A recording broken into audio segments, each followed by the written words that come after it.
Listen closely, because by the end of this video, your life will never be the same again. I guarantee you that by the end, you'll know everything about compounding.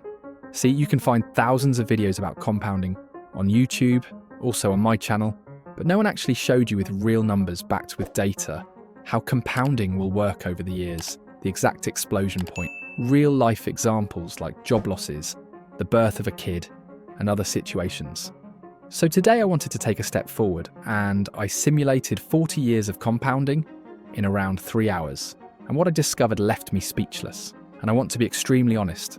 The goal of this video is not to get views. I don't care, even if this gets only 10 views.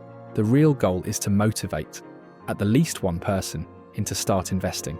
Because trust me, you probably heard this thousands of times, but compounding, it's really the eighth wonder of the world. So let me know at the end of this video if this motivated you. And my personal advice is to listen to all the video one time, and then to listen to it every night when you sleep. Trust me, do this for 21 nights, and you will be irrecognizable. So leave a like and let's start. Let's imagine two people, Alex and Veronica. They start with the exact same income, intelligence and opportunity. At age 23, one builds wealth slowly and boring. The other chases shortcuts. Over 42 years, we watch every decision, every dollar, every mistake. And at the end, the gap between them will make you physically uncomfortable. Spoiler, the gap will be far over 7 figures. To give you context, their starting age is 23. They both earn $45,000 a year. Their starting net worth is $0, and they both have a $22,000 student loan debt. I assumed an investment return of 7% nominal, roughly 5% real, after around 2% inflation. Now let me introduce you to them better. Alex is 23, grew up in a middle-class family in Ohio. Dad was an electrician, mum worked reception at a dentist's office. Nobody in the family talked about investing. Nobody owned stocks. The closest thing to financial advice Alex ever heard growing up was, don't spend more than you make, and always have something in savings. Basic stuff. Nothing sophisticated. Alex studied marketing in college. Decent grades. Not top of the class, not bottom. Played intramural soccer. Had a part-time job at a campus bookstore. Graduated with $22,000 in student loans and a vague sense of anxiety about the future. Just got hired at a mid-level marketing firm. Salary? $45,000 a year. Before taxes, that's about $3,750 a month. After taxes, health insurance, and the usual deductions, Alex takes home roughly $2,950 a month. Not great, not terrible, just normal. Alex has $22,000 in student loans. Minimum payment on those is about $240 a month. Alex drives a used Honda Civic, a 2014, with 112,000 miles. Rent is $950 a month. Split apartment with a roommate named Derek, who works at a gym and leaves protein shaker bottles everywhere. Grocery budget is around $300.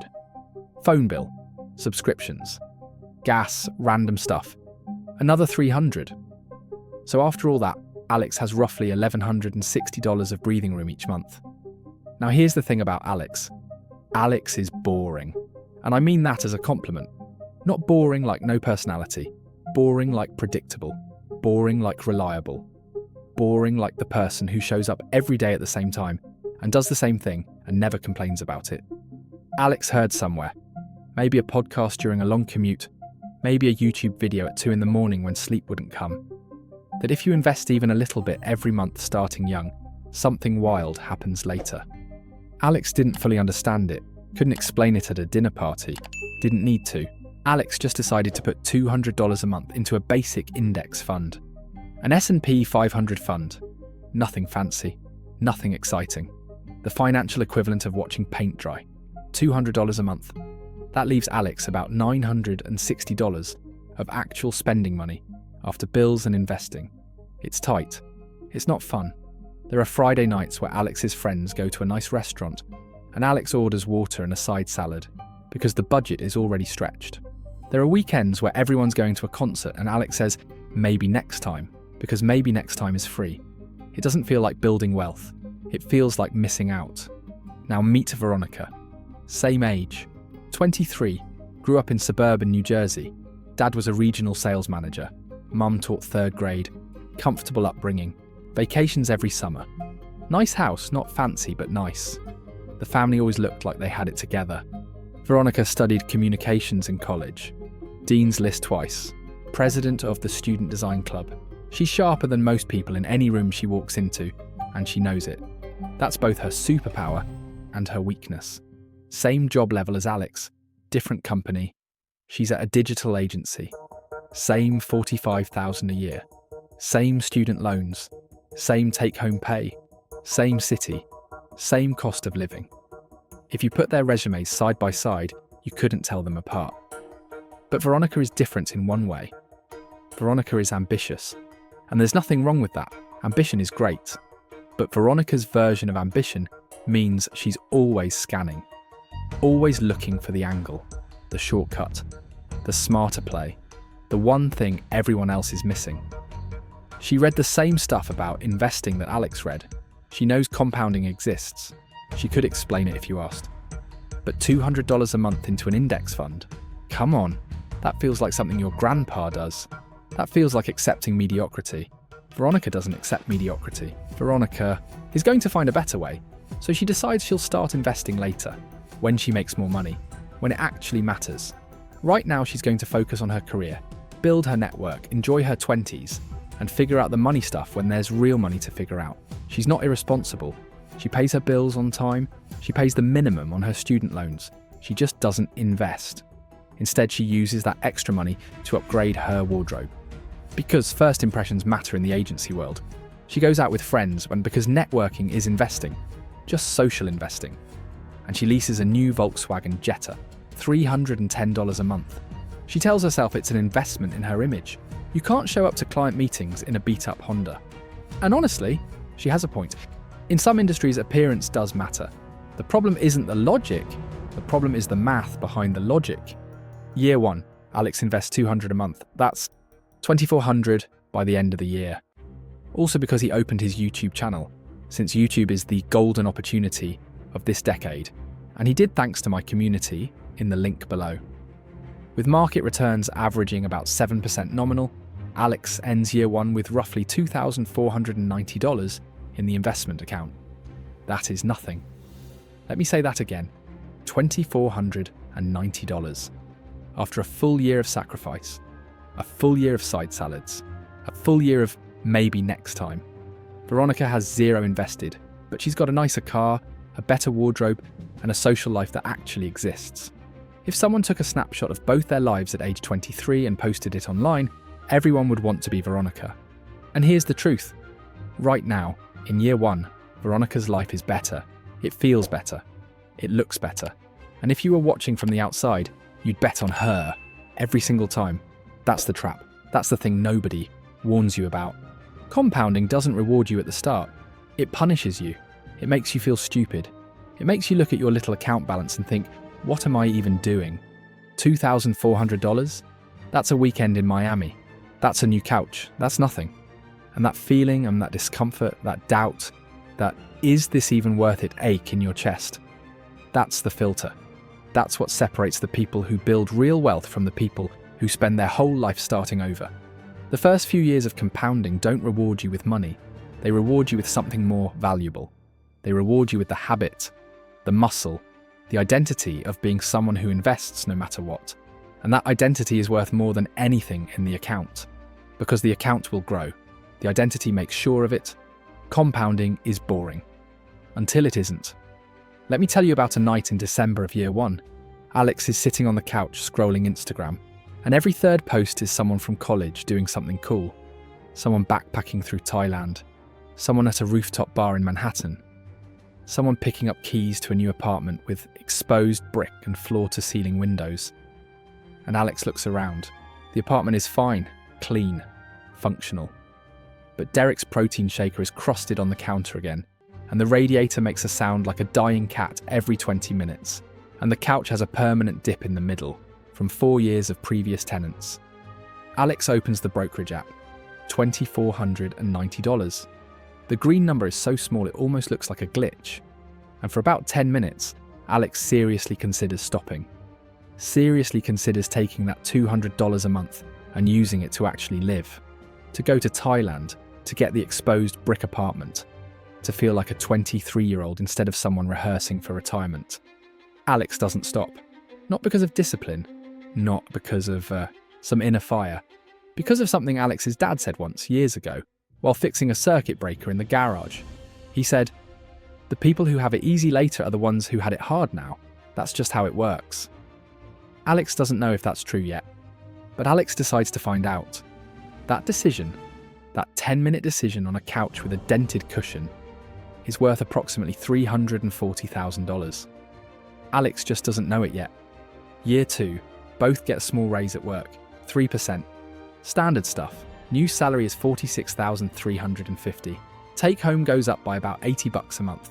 Now watch. This is where behaviour starts writing the story. Alex takes that $80 and does something nobody notices. Splits it. $40 goes to the investment. Now $240 a month. $40 goes to slightly more cushion. No celebration. No treat yourself moment.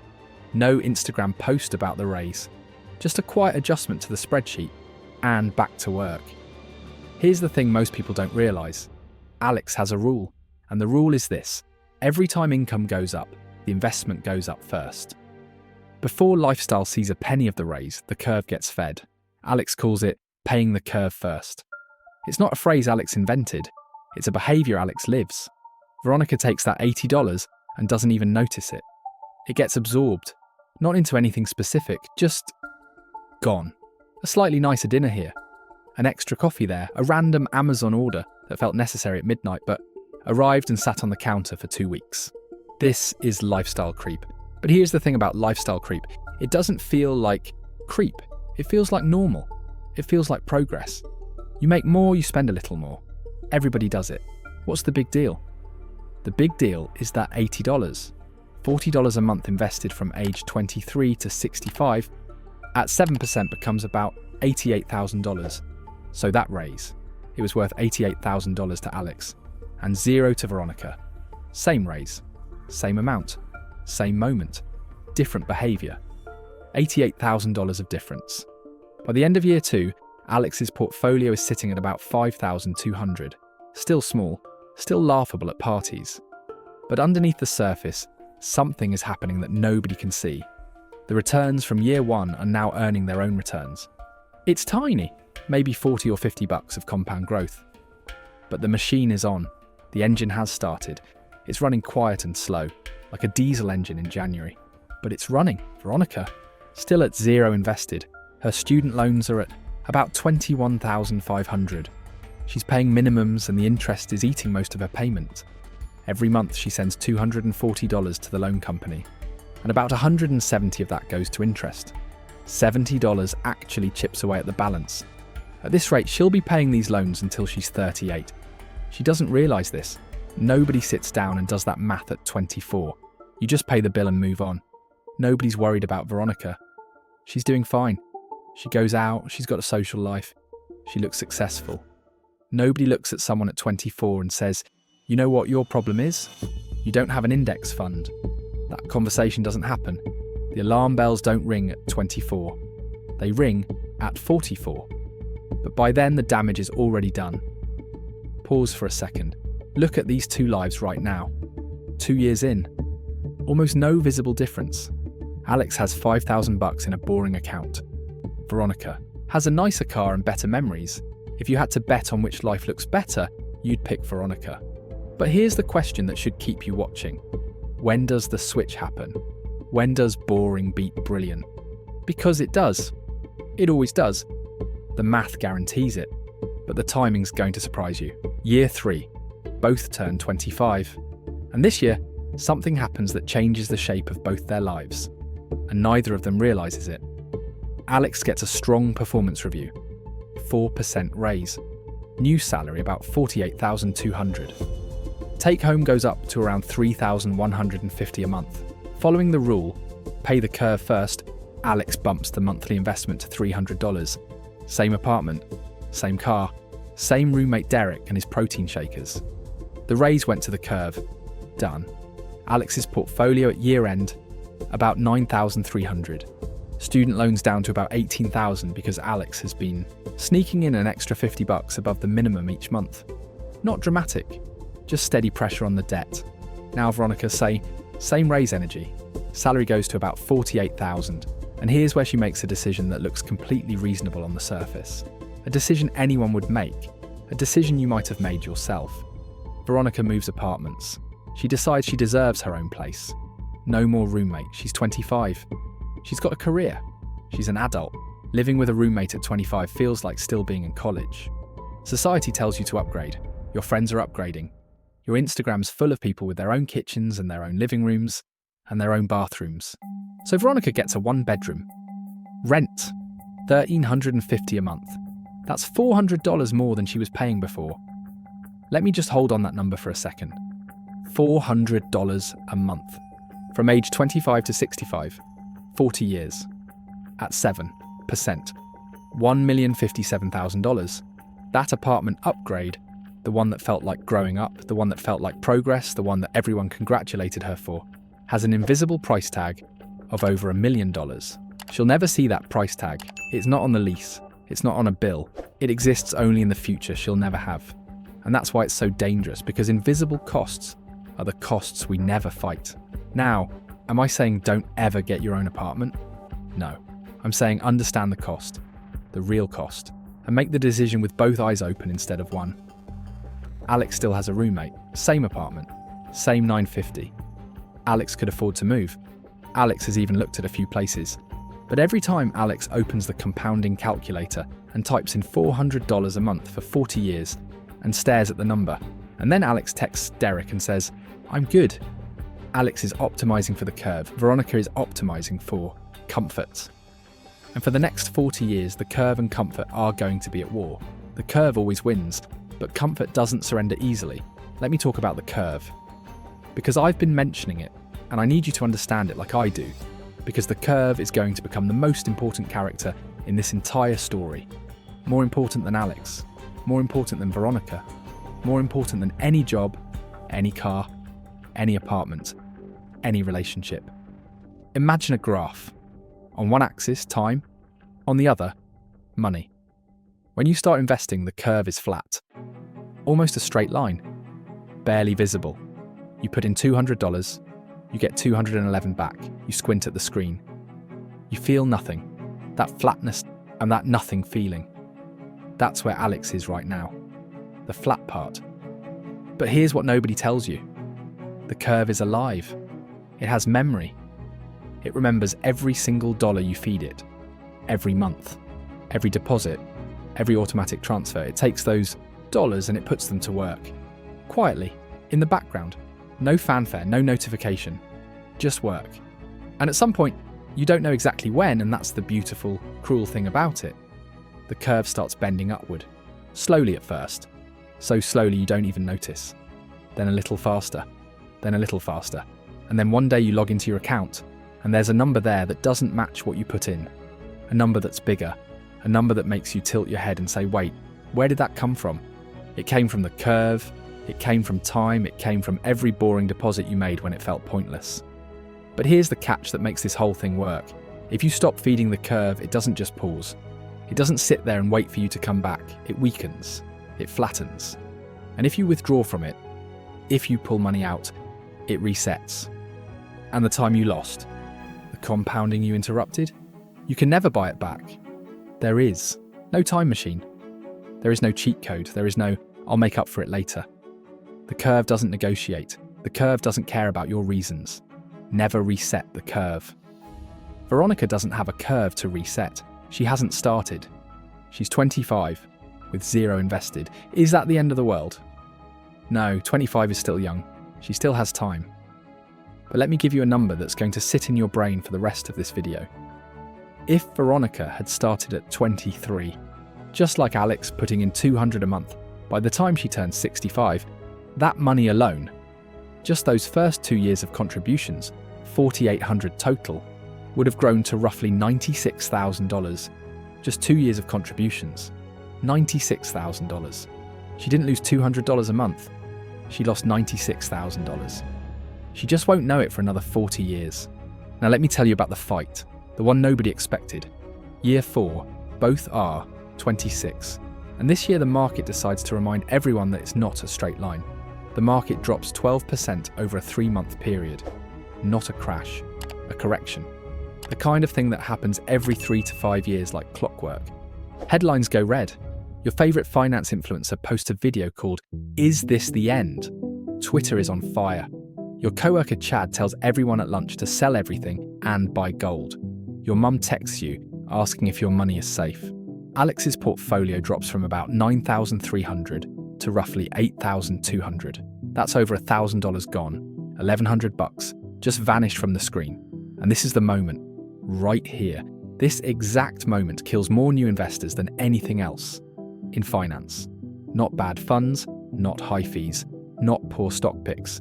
This moment, the first time you see red, the first time the number goes down instead of up, the first time you feel in your gut that maybe the whole thing was a mistake. Alex sits on the couch on a Tuesday night, opens the app, stares at the red, minus 11.7%, feels something twist in the stomach, puts the phone down, picks it up again, stares at the red again. Then Alex does something remarkable. Something that seems stupid in the moment but will turn out to be the single most profitable decision of the decade. Alex opens the brokerage app and instead of selling, sets up next month's $300 auto invest. Same as always, as if the red number isn't there, as if nothing happened. This is the difference.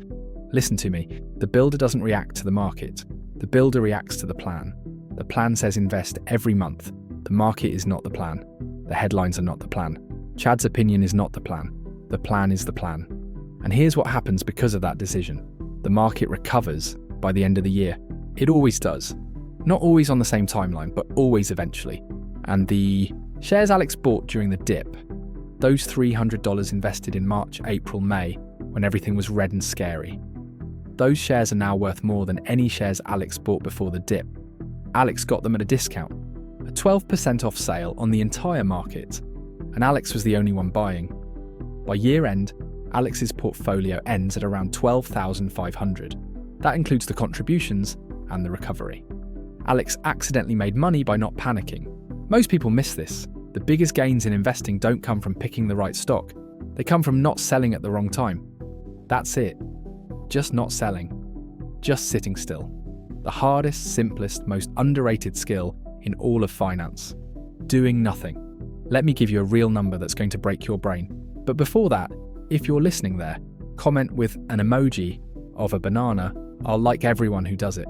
There's a study, several studies actually, that show if you miss just the 10 best days in the stock market over a 20-year period, your returns would be cut roughly in half. Half. Just 10 days out of about 5,000 trading days. And here's the thing. Most of those best days happen right after the worst days.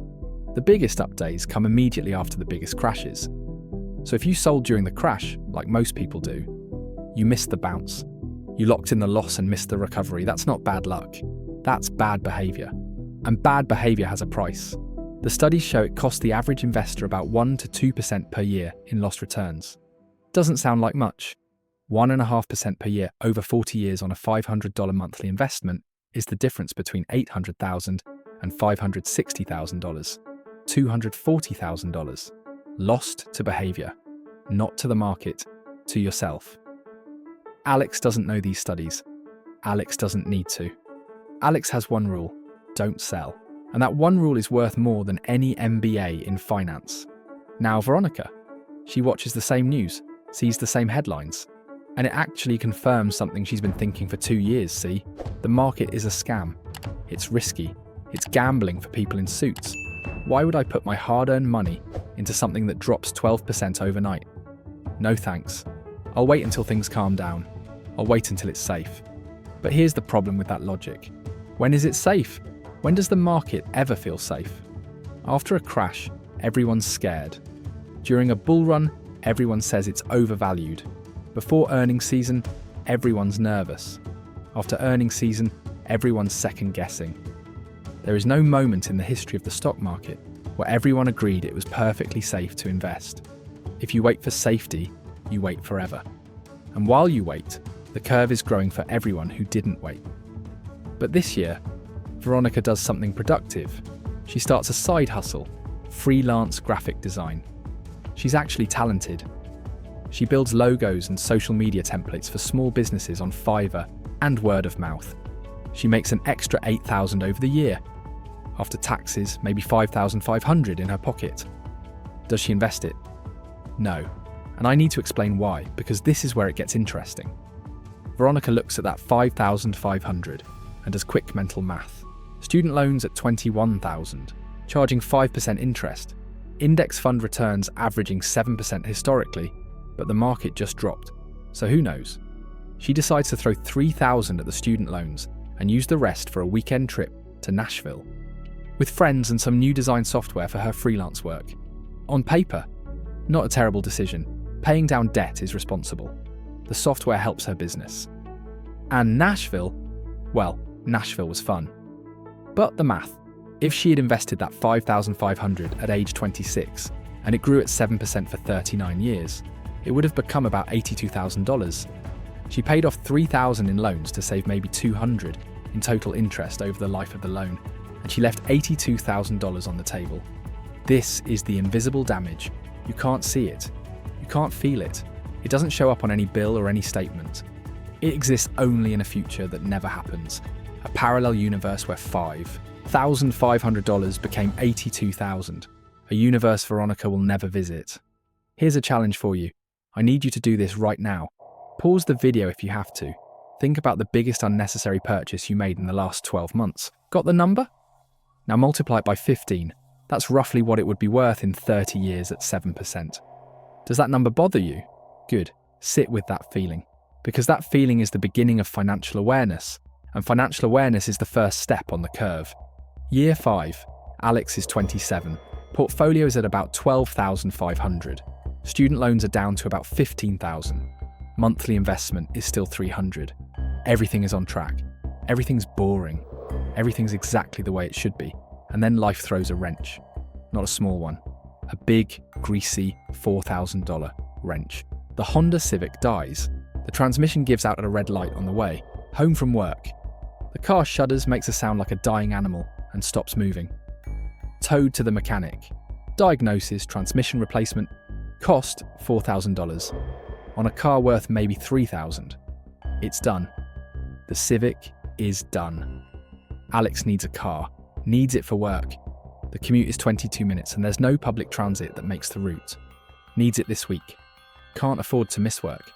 Can't afford to Uber 44 minutes a day. And here's where the real test hits. Alex's portfolio is sitting right there. $12,500. Accessible. Liquid. One click away. And there's a voice. That voice, the one that sounds so reasonable, so logical, so practical, saying, just take $5,000 out. You need a car. You'll put the money back. What's the point of having savings if you can't use them when you need them? That voice is the most dangerous voice in personal finance. It sounds like your smart friend. It sounds like common sense. It sounds like the right thing to do.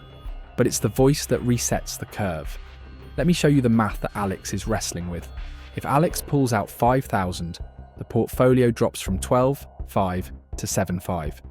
That $5,000 at 7% for 38 years would become roughly $67,000.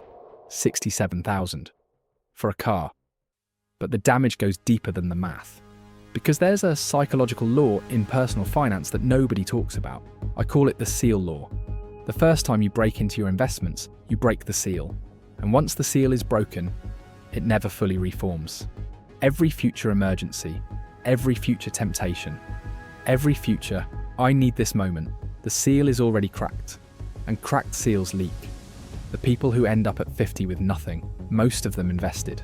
They started, they contributed, they tried to open their YouTube channel, but without joining my free community in the link below. But they kept breaking the seal. A little here, a little there, every time life got tight. And life always gets tight. And the curve kept resetting, and resetting, and resetting, until there was nothing left to reset. Alex feels all of this, not as math, as a pit in the stomach, a dread, a refusal to touch the account that's almost physical, like the money in that account is someone else's, someone future, someone Alex owes a debt to. So Alex does the hard thing, the painful thing, the thing that nobody will congratulate Alex for. does not touch the portfolio. Instead, Alex scrapes together money from the emergency savings, about $1,800 in a regular savings account. Borrows $1,000 from Alex's sister, who doesn't even ask what it's for, and finds the cheapest, most reliable used car on Craigslist within a 50-mile radius, a 2012 Toyota Corolla. Silver, 68,000 miles. Some scratches on the bumper, a small dent on the passenger door. Interior smells faintly like old coffee. It's ugly. It's not impressive. It will never appear on anyone's Instagram, but it starts on the first try every single time. Total cost, $4,200, $1,800 from savings, $1,000 from sister, $600 on a credit card. Not ideal, but the portfolio stays at $12,500. The curve is intact. The seal is unbroken. That's $600 on the credit card. Alex pays it off in 2 months by going full monk mode. No eating out, no subscriptions cancelled, no new anything. Sells some old stuff online, picks up a few overtime hours. 2 months of absolute discipline to protect 38 years of compounding. And nobody notices. Nobody claps. Nobody says, "Hey, great job protecting your investment account." Alex drives the ugly Corolla to work the next Monday, and life continues. This is the moment that separates builders from chasers. Not the big moments. Not the moments everyone sees. The moments nobody sees. The moments where you have every, i.e., logical reason to break the seal. And you don't. Because you understand something that most people don't. The curve doesn't care about your car problems. The curve doesn't care about your intentions. The curve doesn't care about your promises to put it back next month. The curve only cares about one thing. Did you keep feeding it, or didn't you? Never reset the curve. Now Veronica, year 5. Her Jetta lease is up, and she has a choice. Return the car and buy something cheap. Maybe a used Corolla just like Alex's. Or roll into a new lease on something nicer. She rolls into the new lease, a Mazda CX-5, $390 a month. And here's the thing, she just got promoted. She's making $53,000 now. She earned this. She worked hard. She stayed late. She impressed the clients. She deserves something nice. And nobody is going to tell her she's wrong. Her friends congratulate her. Her mum says, "You deserve it, honey." Her coworker says, "Oh my God, I love the CX-5. Society is designed to celebrate upgrades.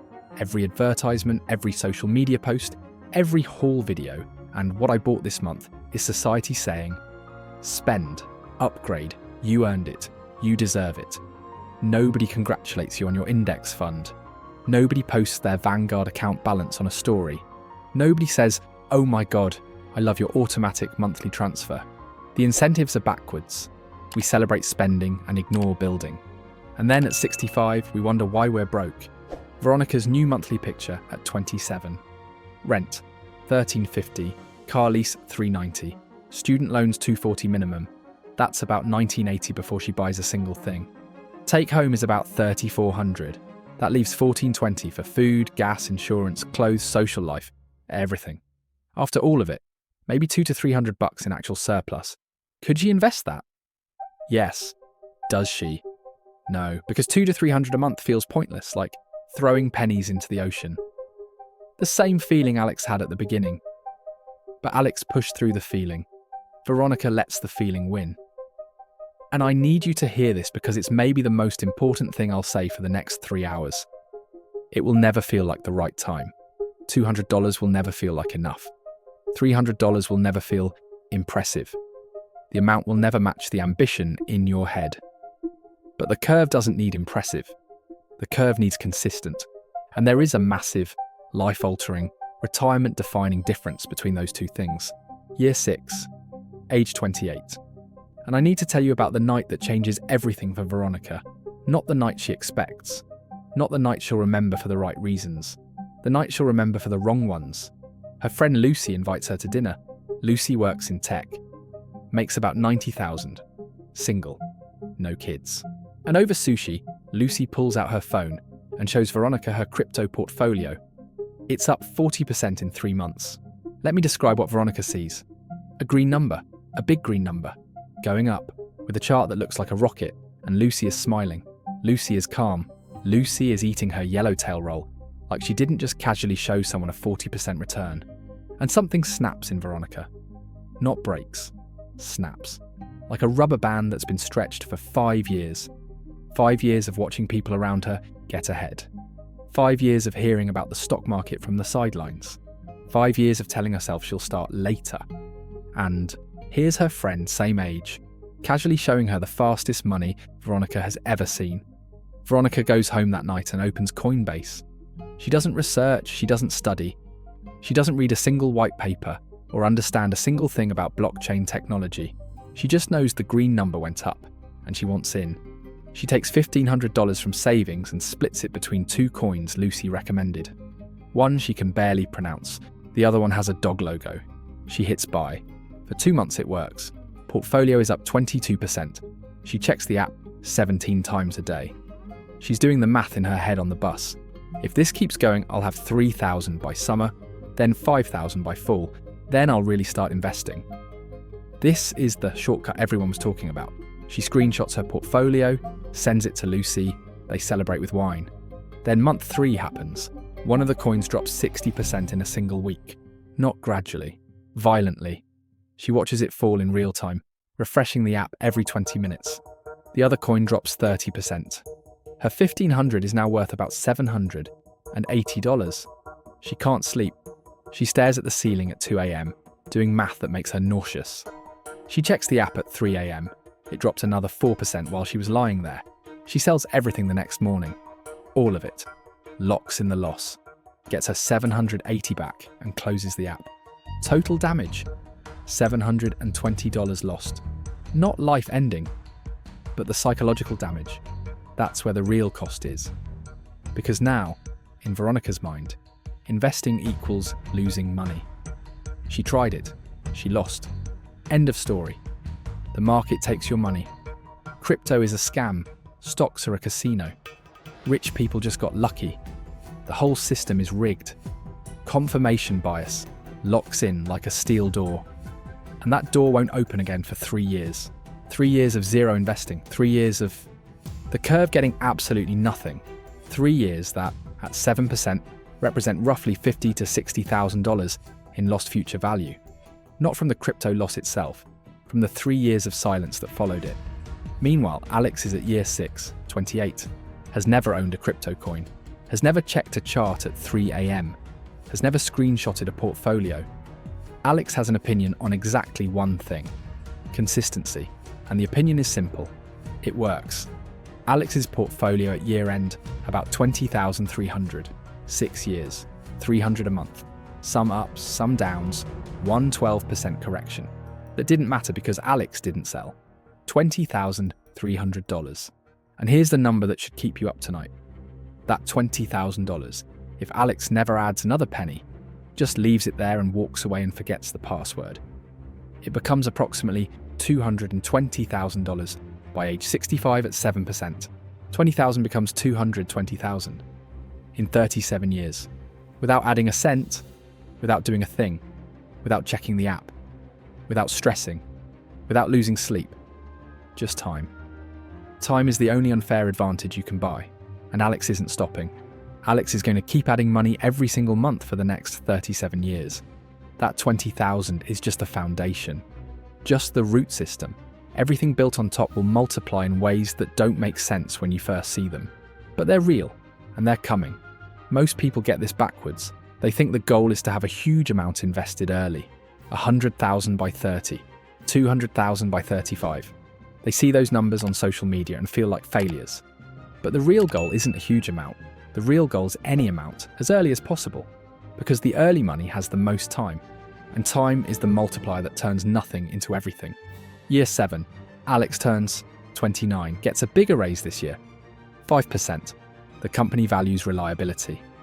Alex shows up, delivers, doesn't create drama, doesn't threaten to leave for a competitor, doesn't post on LinkedIn about exciting new opportunities, just does the work, and the work gets rewarded. Not with flashy titles, with steady, predictable income growth. New salary, $54,000. Alex bumps the investment to $400 a month. That's double the original $200 from age 23. But the jump happened gradually. $50 here, $40 there. Every raise fed the curve first. Alex's lifestyle barely changed in 6 years. Still has a roommate. Still drives the Corolla. Still wears the same jacket from 2 years ago. But this year something else happens that nobody expected. Alex gets an email from the HR department. The company is introducing a 401k match, 3%. That means for every dollar Alex puts in, up to 3% of salary, the company adds a matching dollar, free money, literally free. Alex runs the numbers. 3% of $54,000 is $1,620 a year. Free, just sitting there, waiting to be claimed. All Alex has to do is contribute to the 401k. Alex signs up the same afternoon. Doesn't think about it for more than 20 minutes. Some decisions don't need a spreadsheet. Free money is free money. And here's the thing about employer matches that blows my mind. According to multiple studies, roughly 20 to 30% of employees don't take full advantage of their employer match. That's not a typo. Between a fifth and a third of people with access to free money don't take it. They leave it on the table, every paycheck, every year, until they quit or retire.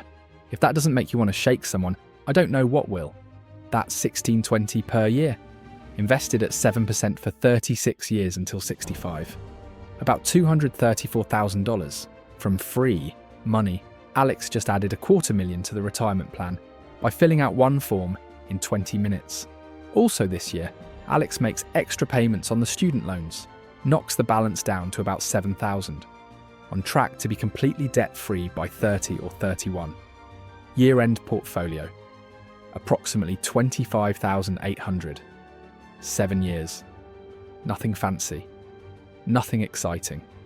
No hot tips from Chad. No green number screenshots at dinner.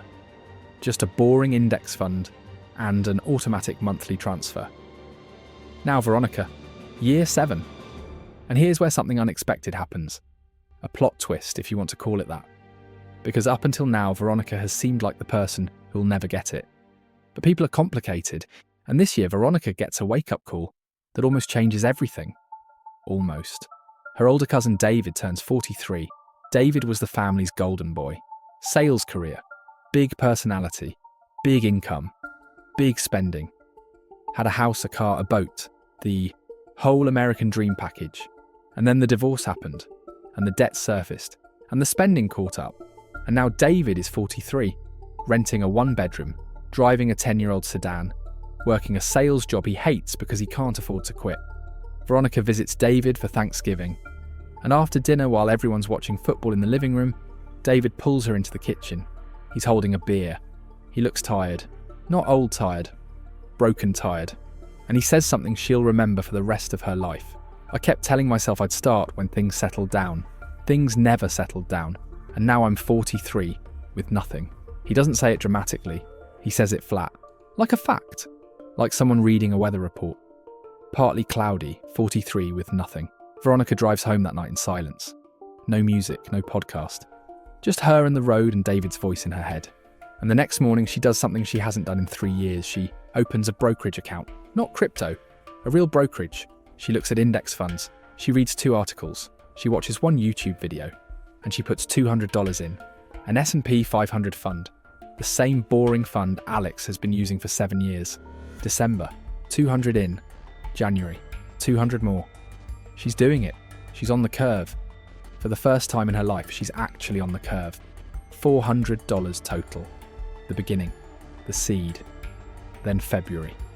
Her car needs new tyres. $350. She skips the investment this month. Just this once. I'll catch up next month. March. A friend's wedding in Atlanta. Flight, hotel, gift. $500 she didn't plan for. Skips again. April. She buys a cat. A rescue. Vet bills, supplies, food. $280 in the first month. Skips. May, she means to invest. She really does. She opens the app on the first of the month. But she just got a parking ticket, and the cat needs shots, and there's a birthday dinner she can't miss. She tells herself she'll do it tomorrow. Tomorrow comes and goes. June. She forgets. Literally forgets. It's not on autopilot. It's not automatic. She has to manually choose every month to log in and transfer the money. And in June, she just doesn't. 6 months gone. $400 in the account. A dead start. And this right here is the pattern. This is the behaviour that separates Veronica from Alex at a fundamental level. It's not about intelligence. It's not about income. It's about systems. Alex set up an automatic transfer on day one. Every month on the 1st, the money moves. Alex doesn't decide. Alex doesn't think. Alex doesn't weigh the pros and cons. The system runs. The human just stays out of the way. Veronica has no system. Every month is a fresh decision, and fresh decisions compete with fresh expenses. And expenses always win. Not because Veronica is weak, because the present always beats the future when you have to choose in real time. Always. That's not a character flaw. That's human psychology. We are wired to prefer now over later. The only way to beat the wiring is to remove the decision, automate the investment, remove the choice. Let the system feed the curve while you live your life. That's the hack. That's the only hack that actually works. If Veronica had automated $200 a month from age 29 onward, she'd have about $282,000 at 65. Instead, her $400 sitting there grows to maybe $6,700. $282,000 versus $6,700. Same person, same fund, same market, different system. Boring beats brilliant. Every single time. All right, let me freeze the frame. 7 years, same starting point. Here's the scoreboard. Alex, 29, portfolio 25,800, student loans 7,000. Net worth, about 18,800 positive. No major financial mistakes, no windfalls, no genius moves, just showed up, month after month and fed the curve. Veronica, 29, portfolio $400, student loans 14,000, a car lease at $390 a month. Net worth, about negative 13,600. 2 car leases, a solo apartment, a crypto loss, a started and stopped investing attempt, and a life that most people would call perfectly normal. The gap, $32,400, created entirely by behaviour. Same salary, same intelligence, same city. And this gap is nothing. It's a preview, a teaser, because the curve hasn't even started bending yet. We're still on the flat part, the part that looks boring and feels pointless, the part where most people quit. But the flat part is about to end. Both of them are turning 30. And turning 30 changes everything, not the math. The math is the same, but the psychology, the pressure, the expectations, the excuses. At 23, I'll start later sounds reasonable. At 30, it starts sounding like something you should worry about. The 30s are when the real story begins, when income rises, when confidence rises, when spending rises, and when the consequences of every choice from here on get amplified by a factor the 20s never prepared you for. Alex turns 30, salary $57,000, monthly investment bumps to $450. And this year, Alex does something huge, pays off the student loans completely. Done. 0. Finished. 7 years of minimum plus payments, and the balance hits 0. That monthly $240 that used to go to Sally Mae? Free. Alex takes 100 of it and adds it to the investment. Now at $550 a month. The other $140 goes to building a real emergency fund. 3 months of expenses. A wall between Alex and the next car breakdown or surprise bill. For the first time since college, Alex has no debt, a growing portfolio and a safety net. It's not flashy. Alex still has a roommate. Although now it's a new roommate named Kelly, who at least cleans the kitchen. Still drives the Corolla. Still wears the same 3 jackets in rotation. But underneath, the foundation is concrete, reinforced, ready for weight. Veronica turns 30. Salary $59,000. She's been earning a little more than Alex for the past couple years. Her agency is more aggressive with raises, and I need you to hold on to that detail, because it proves something crucial. The gap between these two is not about income. It was never about income. It's about what they do with the income. Veronica's car lease on the CX-5 ends, and she has a choice. A real, life-altering, net worth-defining choice. Option A, return the Mazda. Buy a used car for $5,000 or $6,000. Have no car payment. Free up $390 a month. Option B, get something new. She goes with option B, but not a lease this time. She takes out a loan, $22,000 for a used BMW 3 Series. 5.9% interest rate. 5-year term. Monthly payment, $410. She tells herself this is smarter than leasing because at least she'll own the car at the end. And she's right. Buying is generally better than leasing. But $22,000 on a depreciating asset at 5.9%? That's not smart money. That's emotional money wrapped in logic paper. Here's the math that should make your stomach drop. That $410 a month. If she had bought a cheap car, a $5,000 Corolla like Alex, and invested the difference from age 30 to 65, 35 years at 7%, that monthly $410 would have grown to approximately $620,000. I'm going to need you to go back and read that number again. $620,000. The true cost of that BMW is not $22,000, not $25,000 with interest. It's $620,000 in lost future wealth. She'll never see a bill for that amount. She'll never know. She'll drive that car for 7 years, sell it for $4,000, and think she got her money's worth. She didn't, she won't, and the worst part is, she'll never know what she lost. Every major purchase has two prices. The sticker price is what you pay. The opportunity cost is what that money would have become. And the opportunity cost is always bigger. Always. Because time multiplies everything. Year 9. Alex is 31. Salary, $59,000. Investment, $500 a month. Portfolio, about $39,500. Gets into a serious relationship with someone named Sarah. Sarah works in accounting, makes about $52,000. And, here's the important part, Sarah also invests, $300 a month. Has been doing it since 25. Portfolio at about $18,000. They meet at a friend's game night, not a dating app. A board game night. Over Settlers of Catan. Sarah builds settlements. Alex builds roads. They start talking about strategy and somehow end up talking about compound interest at 11 p.m, while everyone else has moved on to beer pong. First date is a week later. Within 2 months, they're talking about money. Not because it's romantic, because Alex brings it up. Directly. Alex says, I need to know if we're aligned on finances before this goes further. Sarah doesn't flinch. Sarah pulls out a phone, shows the brokerage account, and says, I automated it at 25. This is the moment most people underestimate. Who you partner with is a financial decision, not just an emotional one. If your partner spends recklessly, your curve suffers. If your partner panics during market drops and pressures you to sell, your curve suffers. If your partner doesn't understand the plan, or doesn't believe in it, or resents the sacrifices it requires, your curve suffers. But if your partner is aligned, if they understand the curve, if they're feeding their own, then something magical happens. The curves multiply.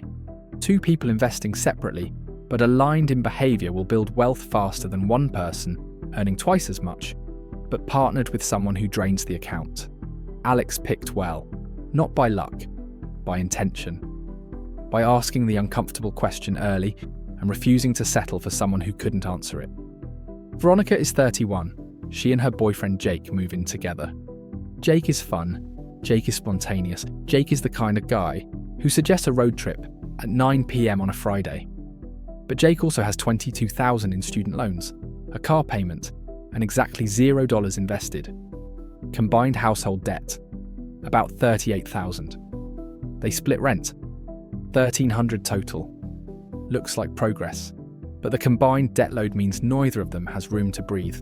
They're both treading water and calling it swimming. Two broke people together don't become rich. They become more efficiently broke. Year 10, age 32, and the market decides to crash. For real this time, not a 12% correction like year 4. This is the real thing. 28% drop over 6 months. The kind of crash that gets a name in the history books. The kind that leads to congressional hearings and where were you when stories.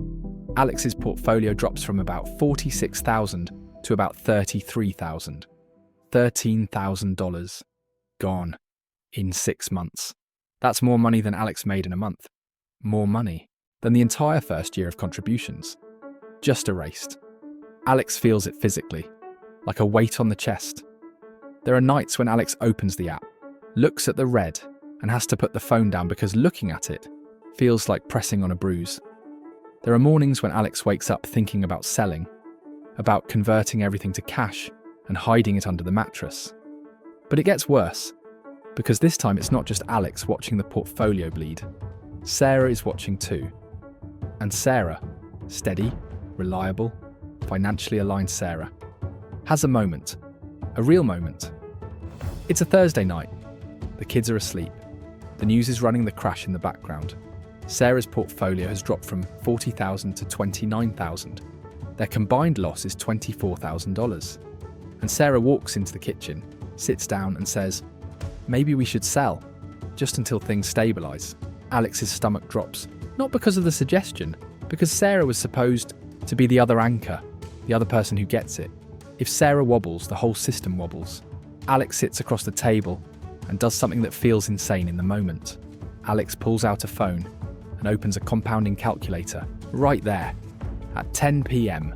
with the market bleeding, and shows Sarah what their portfolio will look like in 20 years if they don't sell versus if they sell and buy back in 6 months later. The difference? Approximately $140,000 from one decision on one Thursday night. Sarah stares at the number, puts the phone down, says okay, and they both go to bed without another word about it. That Thursday night conversation, the one where Alex almost lost the only person in the world who understood the plan, that conversation is worth $140,000, and nobody outside that kitchen will ever know it happened. But Alex has been through this before. Year 4 was a 12% drop.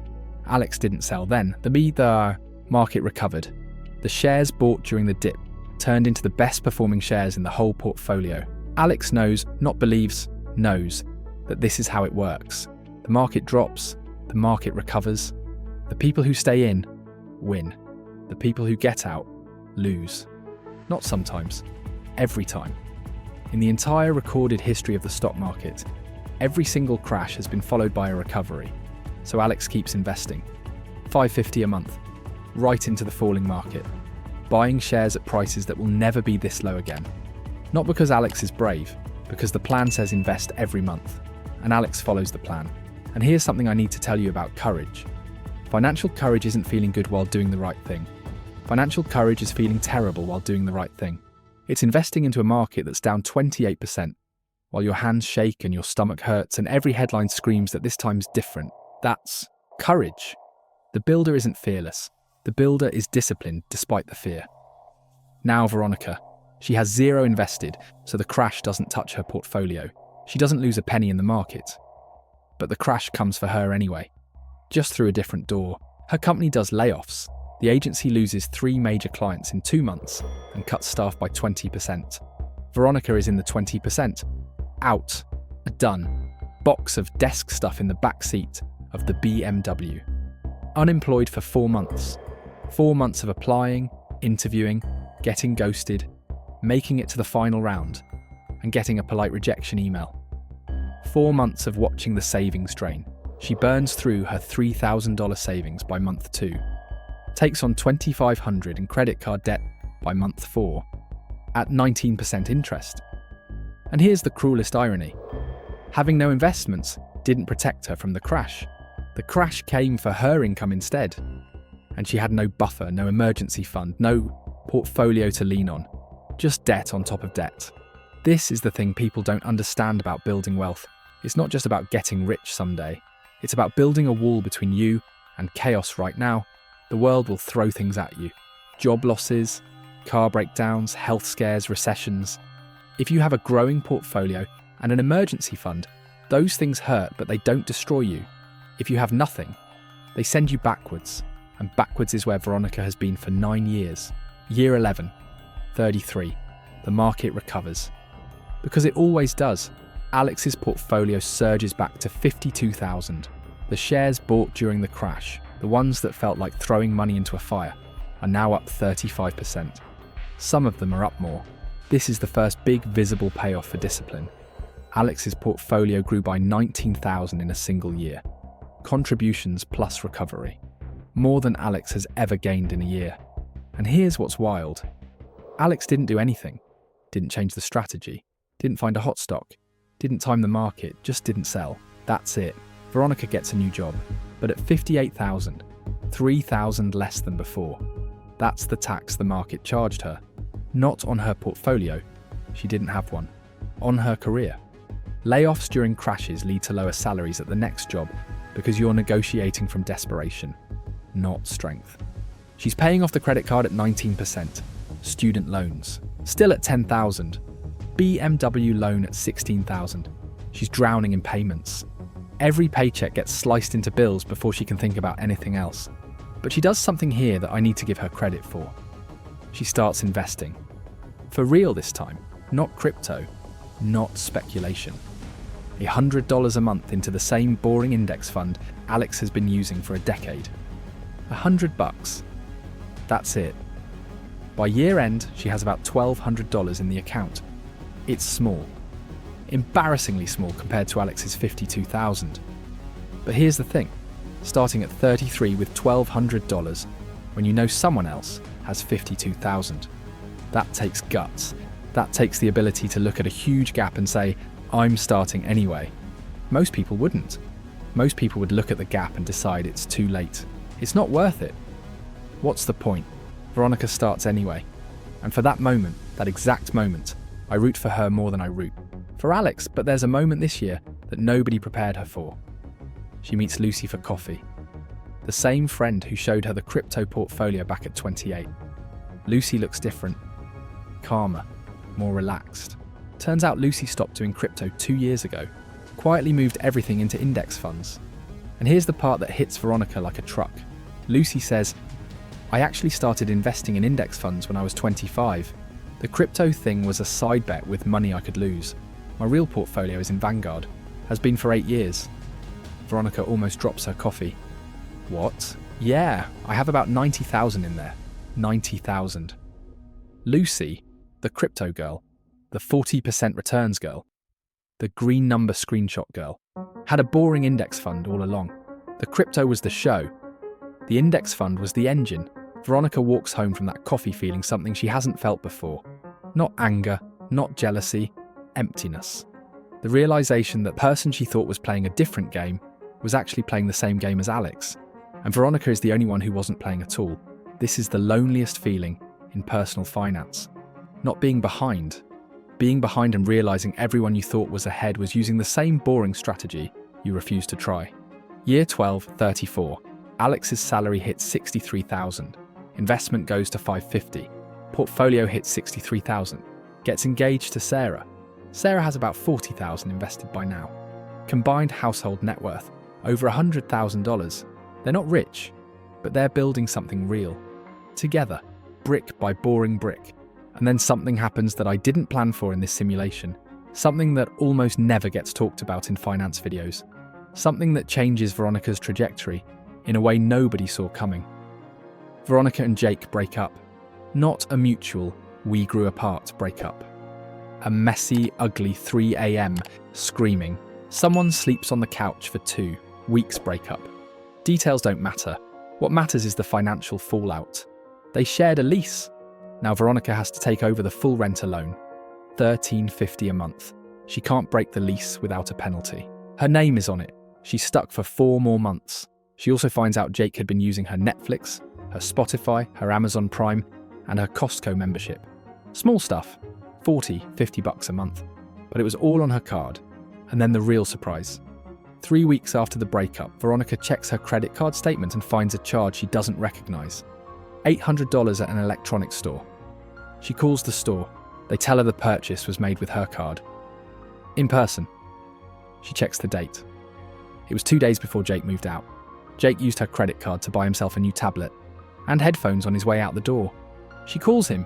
He doesn't pick up. She texts. He says he forgot to mention it and will pay her back. He never does. $800 gone. Added to the credit card balance at 19% interest. It's not life-ruining money, but it's trust-ruining money. And it drives a lesson deeper than any finance textbook ever could.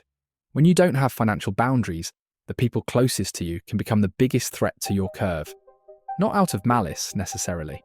Out of opportunity. When there's no fence around the money, anyone can walk through. And here's the thing nobody tells you about breakups. They're not just emotional events. They're financial events, especially when your finances are fragile. A breakup when you have $100,000 in the bank? It's painful but manageable. A breakup when you're living paycheck to paycheck with debt. It's a financial emergency wearing an emotional disguise. Veronica's monthly expenses jumped by about $600 overnight. Rent she was splitting. Subscriptions she was sharing. Groceries that used to feed two. She stops investing. The $100 a month? Gone. She needs it for rent. Her portfolio sits at about $2,000. Untouched. Unfed. Stress level. 7 out of 10. And here's what stress does to finances. Stress doesn't just feel bad. Stress costs money. Stressed people make worse decisions. They impulse buy for comfort. They eat out because cooking feels impossible. They take the first deal instead of negotiating. They skip the financial plan because they can't think past tomorrow.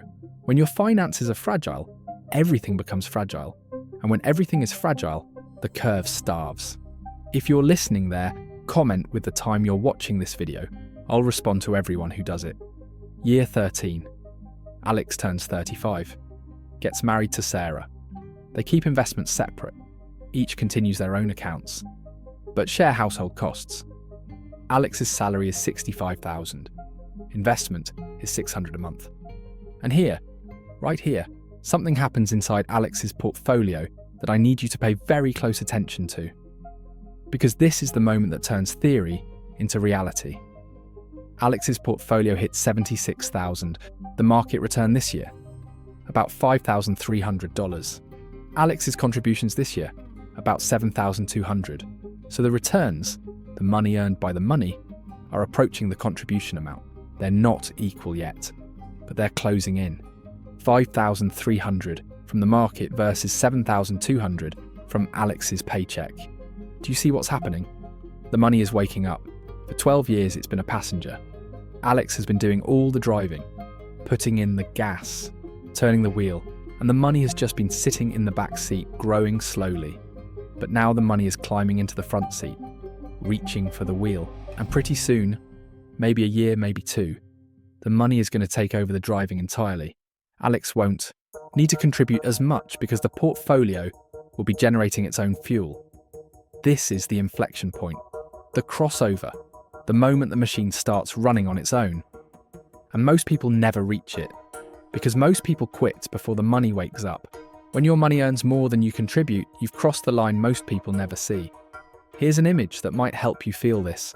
Imagine you've been rowing a boat across a lake for 12 years, just you, rowing, every day. Your arms hurt, your back aches. You look at the other shore and it still seems impossibly far away. You've been rowing so long that rowing is all you know. And then one morning, you feel something strange. The boat is moving even when you stop rowing. The current has shifted. The lake is carrying you. You can still row, and you should. But even if you rest for a minute, the boat keeps going. That's what this feels like. The current is the compound interest.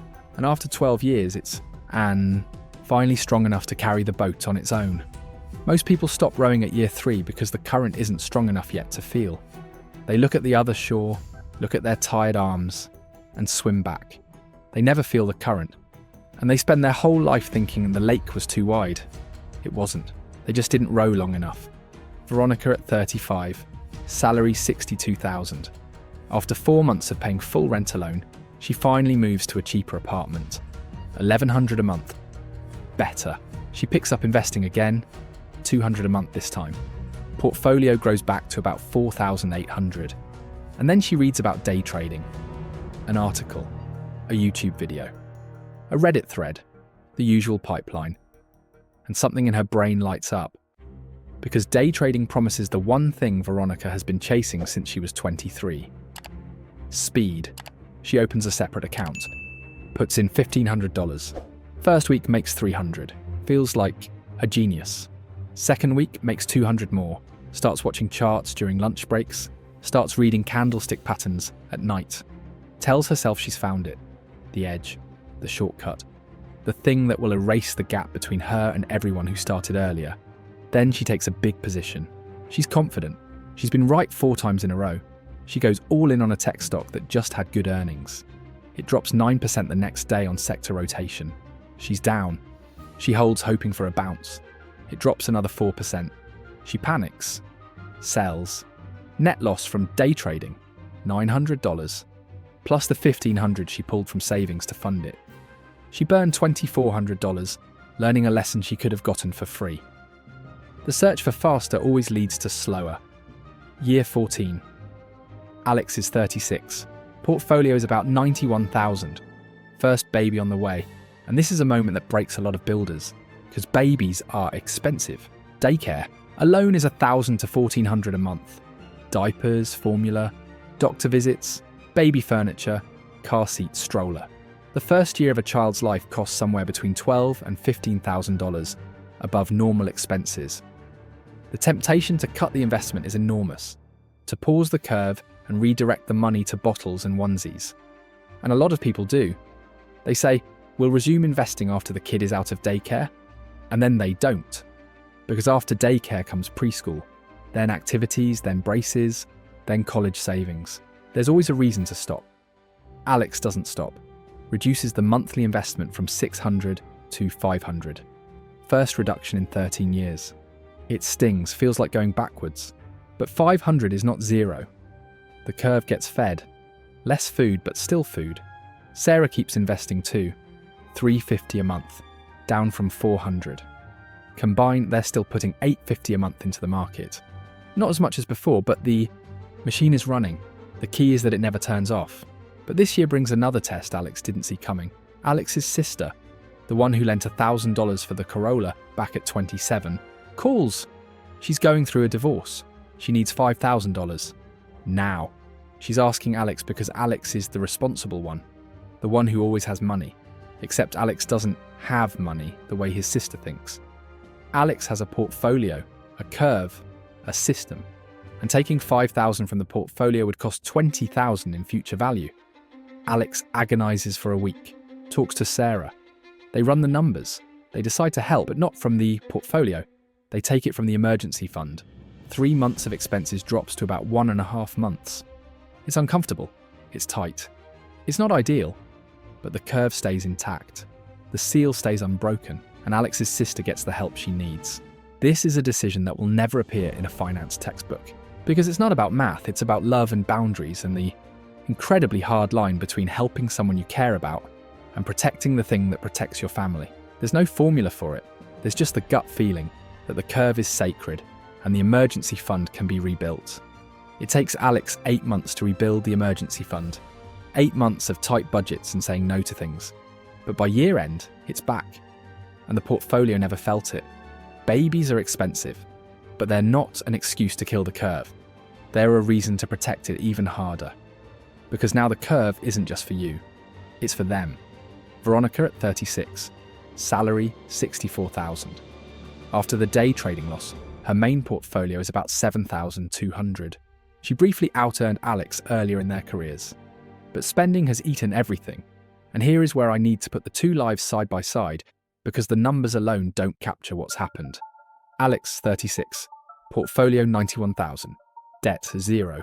Married to someone. Financially aligned. First child coming. Emergency fund of 3 months' expenses. No car payment. Still driving a Toyota. Stress level. 5 out of 10. Moderate. A baby is stressful but not financially devastating. Veronica, 36. Portfolio, $7,200. Debt, $14,000 between car loan and remaining student loans. Single after a messy breakup. No emergency fund. Car payment of $410. Apartment she can barely afford. Stress level, 7. Not from one thing, from everything. The gap is $83,800. At 29, it was $32,400. It more than doubled in 7 years. And here's what's terrifying about that doubling. It didn't double because Alex got lucky or Veronica got unlucky. It doubled because the curve was being fed on one side and starved on the other. Consistently, relentlessly. Every single month for 7 years. And now I need to tell you about the party, because this is where the simulation gets personal. At 36, Alex and Veronica end up at the same party. A mutual friend's birthday. They don't know each other. They've never met.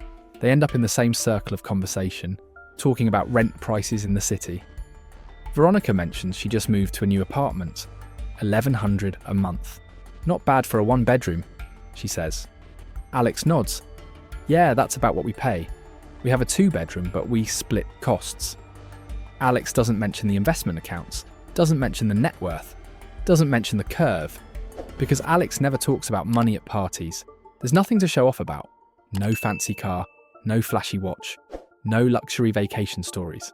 Veronica looks at Alex, sees a person in a plain shirt drinking a beer, talking about splitting rent. She makes an instant judgment, same as me. Regular person, normal life. Nothing special. She's wrong. She's about $100,000 wrong. But she'll never know. Because wealth, when built correctly, is invisible. It doesn't announce itself. It doesn't wear a logo. It sits in a brokerage account and grows in the dark. And Veronica walks away from that conversation thinking she's in the same boat as everyone else. She's not. She's in a different boat entirely. She just can't see the other boat's engines. And the next 7 years? The gap won't double. It'll do something worse. It'll accelerate. Because Alex's 91,000 is entering the steep part of the curve. The part where returns compound on returns that compounded on returns. While Veronica's 7,200 is still on the flat part. Still barely visible. The curve is alive. And it has chosen its favourite. But before I show you what happens next, I need to tell you about something that happens at Veronica's job this year that nobody expected. Including Veronica.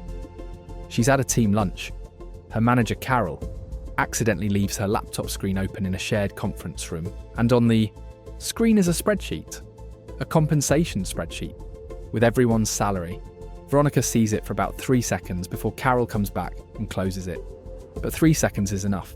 She sees that her co-worker Marcus, same title, same experience, makes $11,000 more than her. $11,000.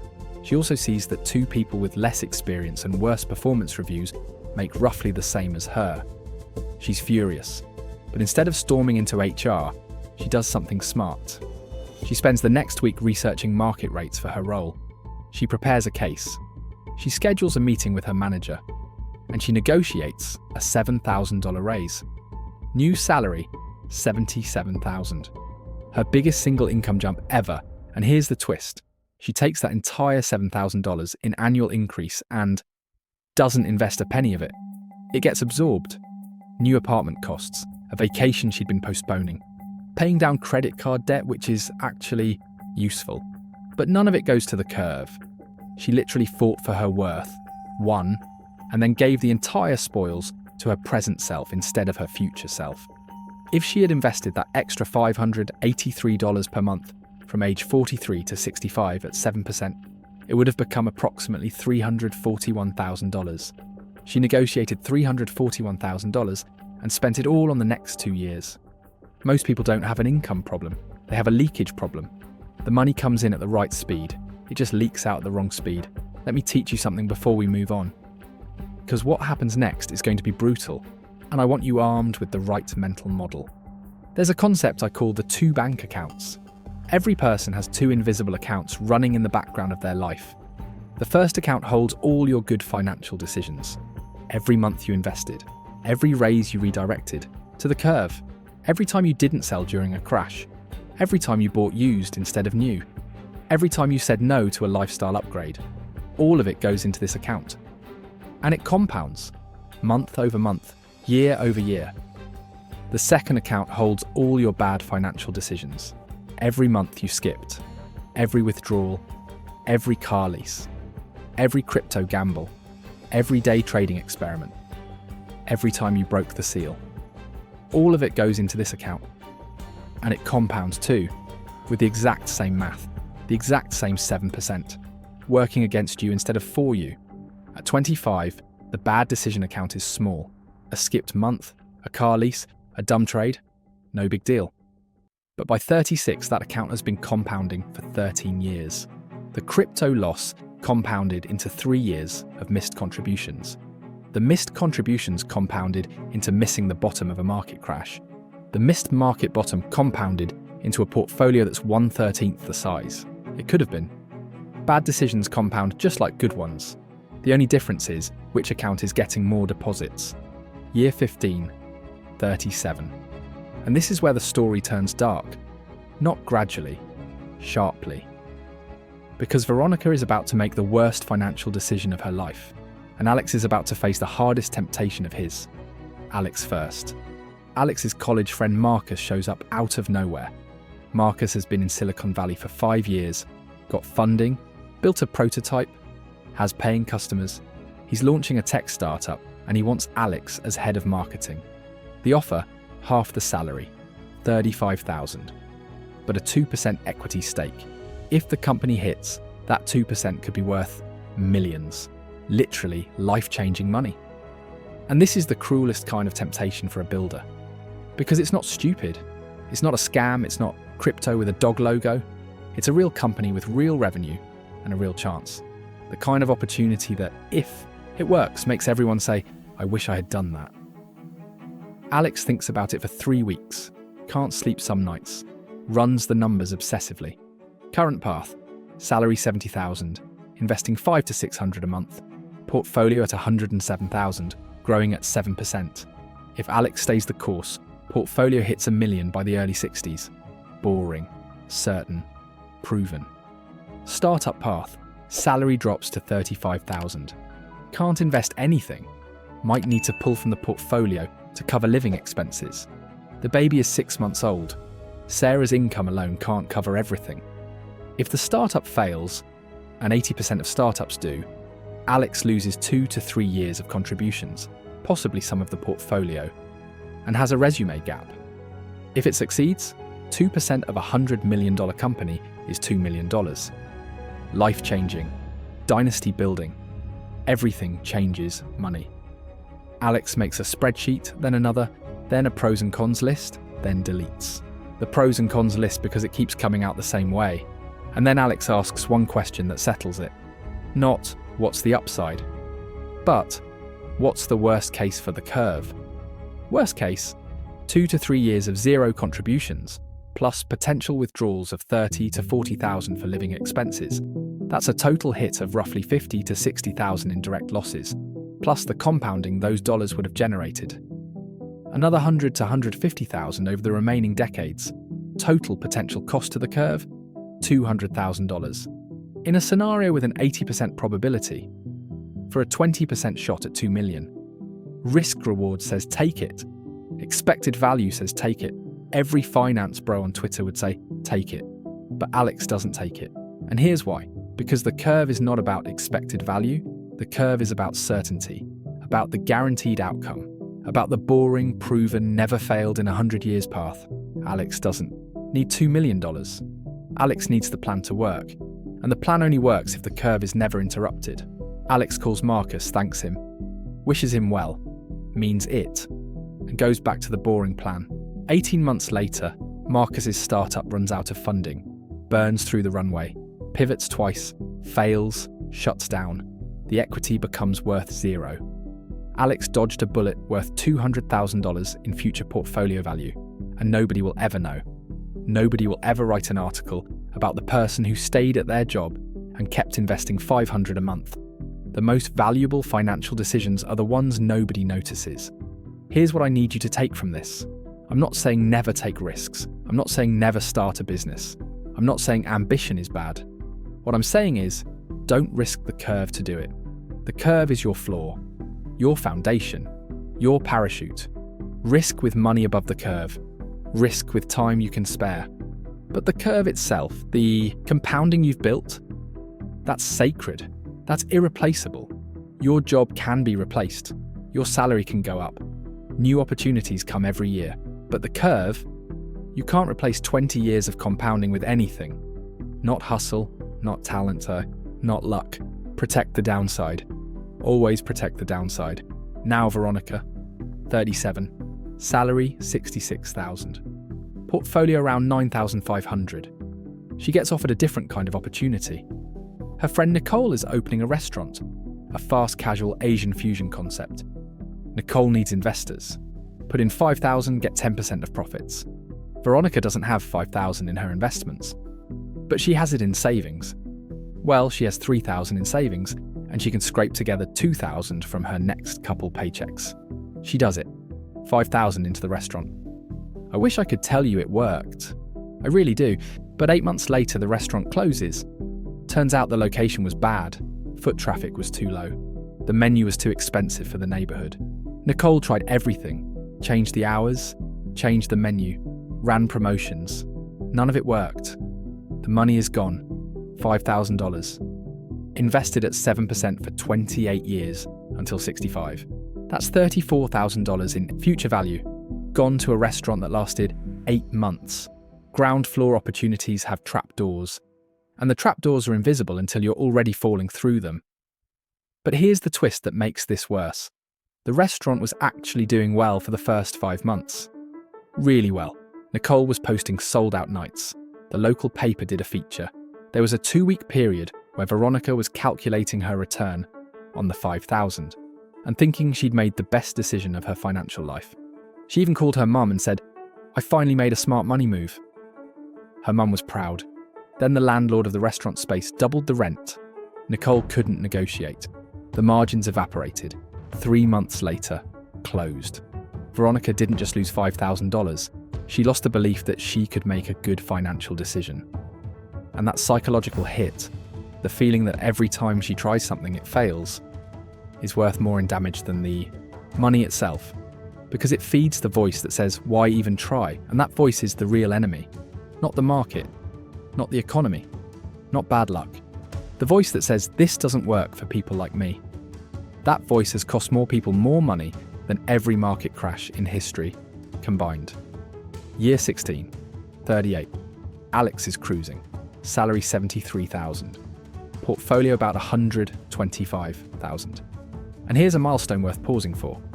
This year, the portfolio earned roughly $8,000 in returns, just from sitting there, just from existing. That's more than a month of take-home pay generated by doing absolutely nothing. Think about that. $8,000 showed up in Alex's account this year because of decisions made over 15 years. Not this year's decisions, 15 years of decisions. Every $200 transfer, every $300, every $400. Every time Alex didn't sell, every time Alex didn't withdraw, every time Alex drove the ugly Corolla past the BMW dealership and kept driving. All of those decisions stacked up and compounded just handed Alex $8,000. This is the promise, not the promise of getting rich quick. The promise that eventually your money works harder than you do. And when that day comes, and it will come if you don't quit, everything changes. Your relationship with work transforms. Your stress drops. Your options multiply. The day your money earns more than you spend is the day you start becoming free. Most people will never feel this. Not because they can't, because they won't sit still long enough for the money to wake up. Veronica at 38. Her BMW is falling apart. 142,000 miles. The engine light has been on for 3 months. She still owes $3,000 on the loan, and she does the thing that keeps people poor. She rolls the remaining $3,000 into a new car loan. $28,000 total for a newer used car. Monthly payment, $480. Rolling old debt into new debt is quicksand. You think you're stepping onto solid ground. You're sinking. Year 17, 39. And this is the moment I've been building towards since minute 1. Veronica gets into a dispute with her landlord. The specifics don't matter. Water damage, unresponsive management, threats from both sides. Long story short, she needs to move.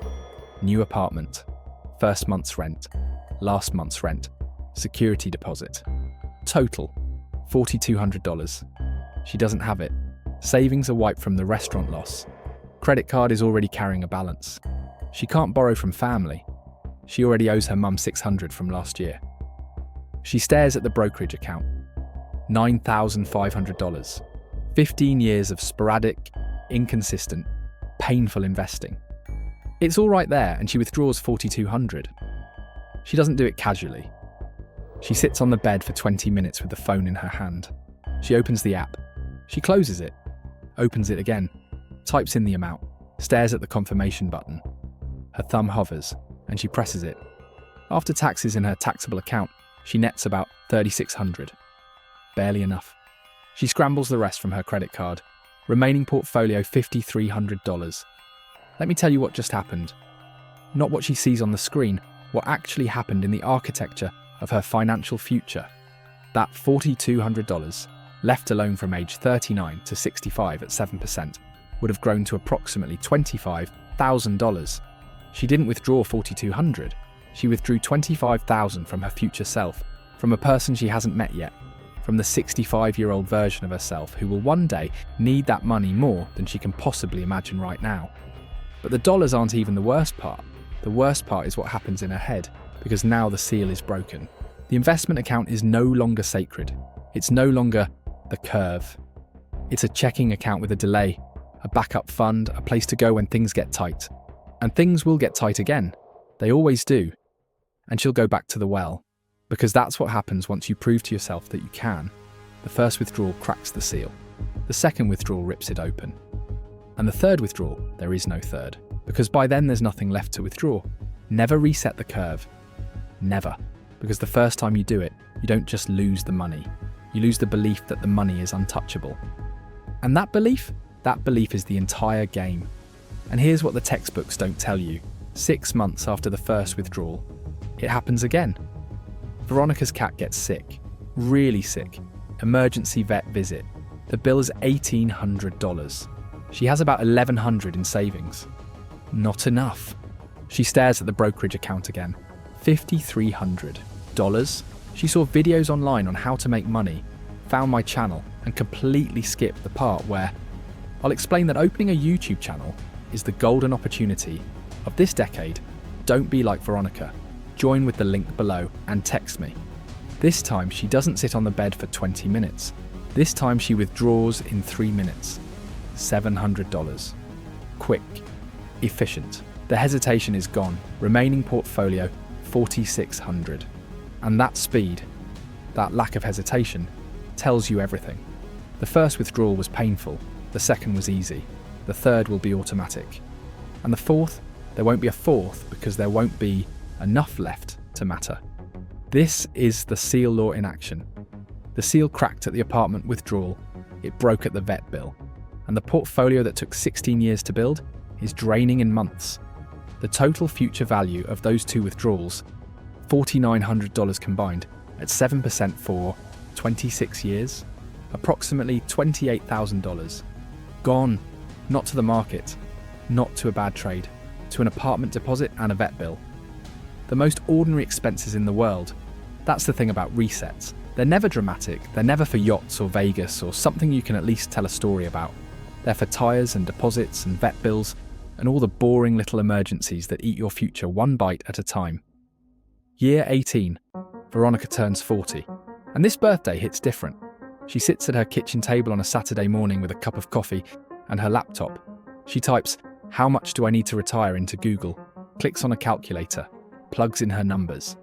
Age 40. Current savings, $5,300. Monthly contribution, $0. She stopped after the withdrawal. Target retirement age, 65.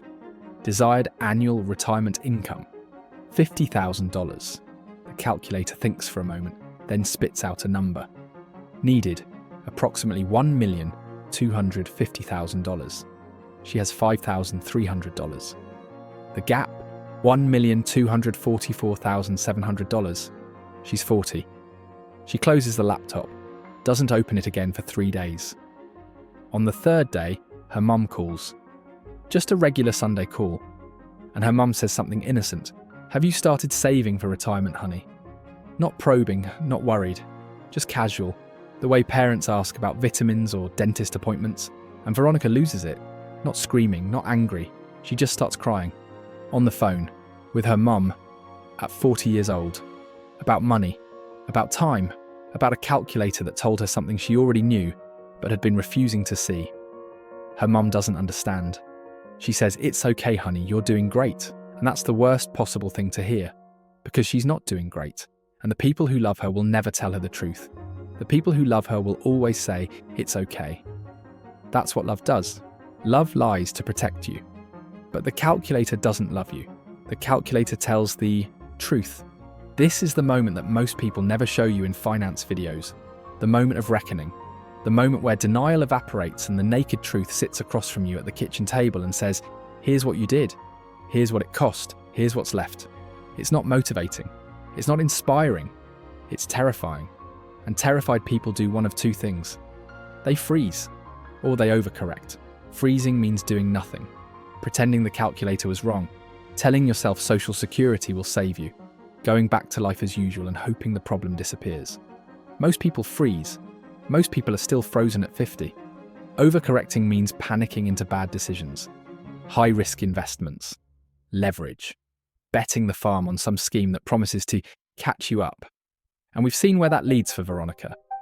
The right response at 40, the response that actually works, is the response that sounds the least exciting.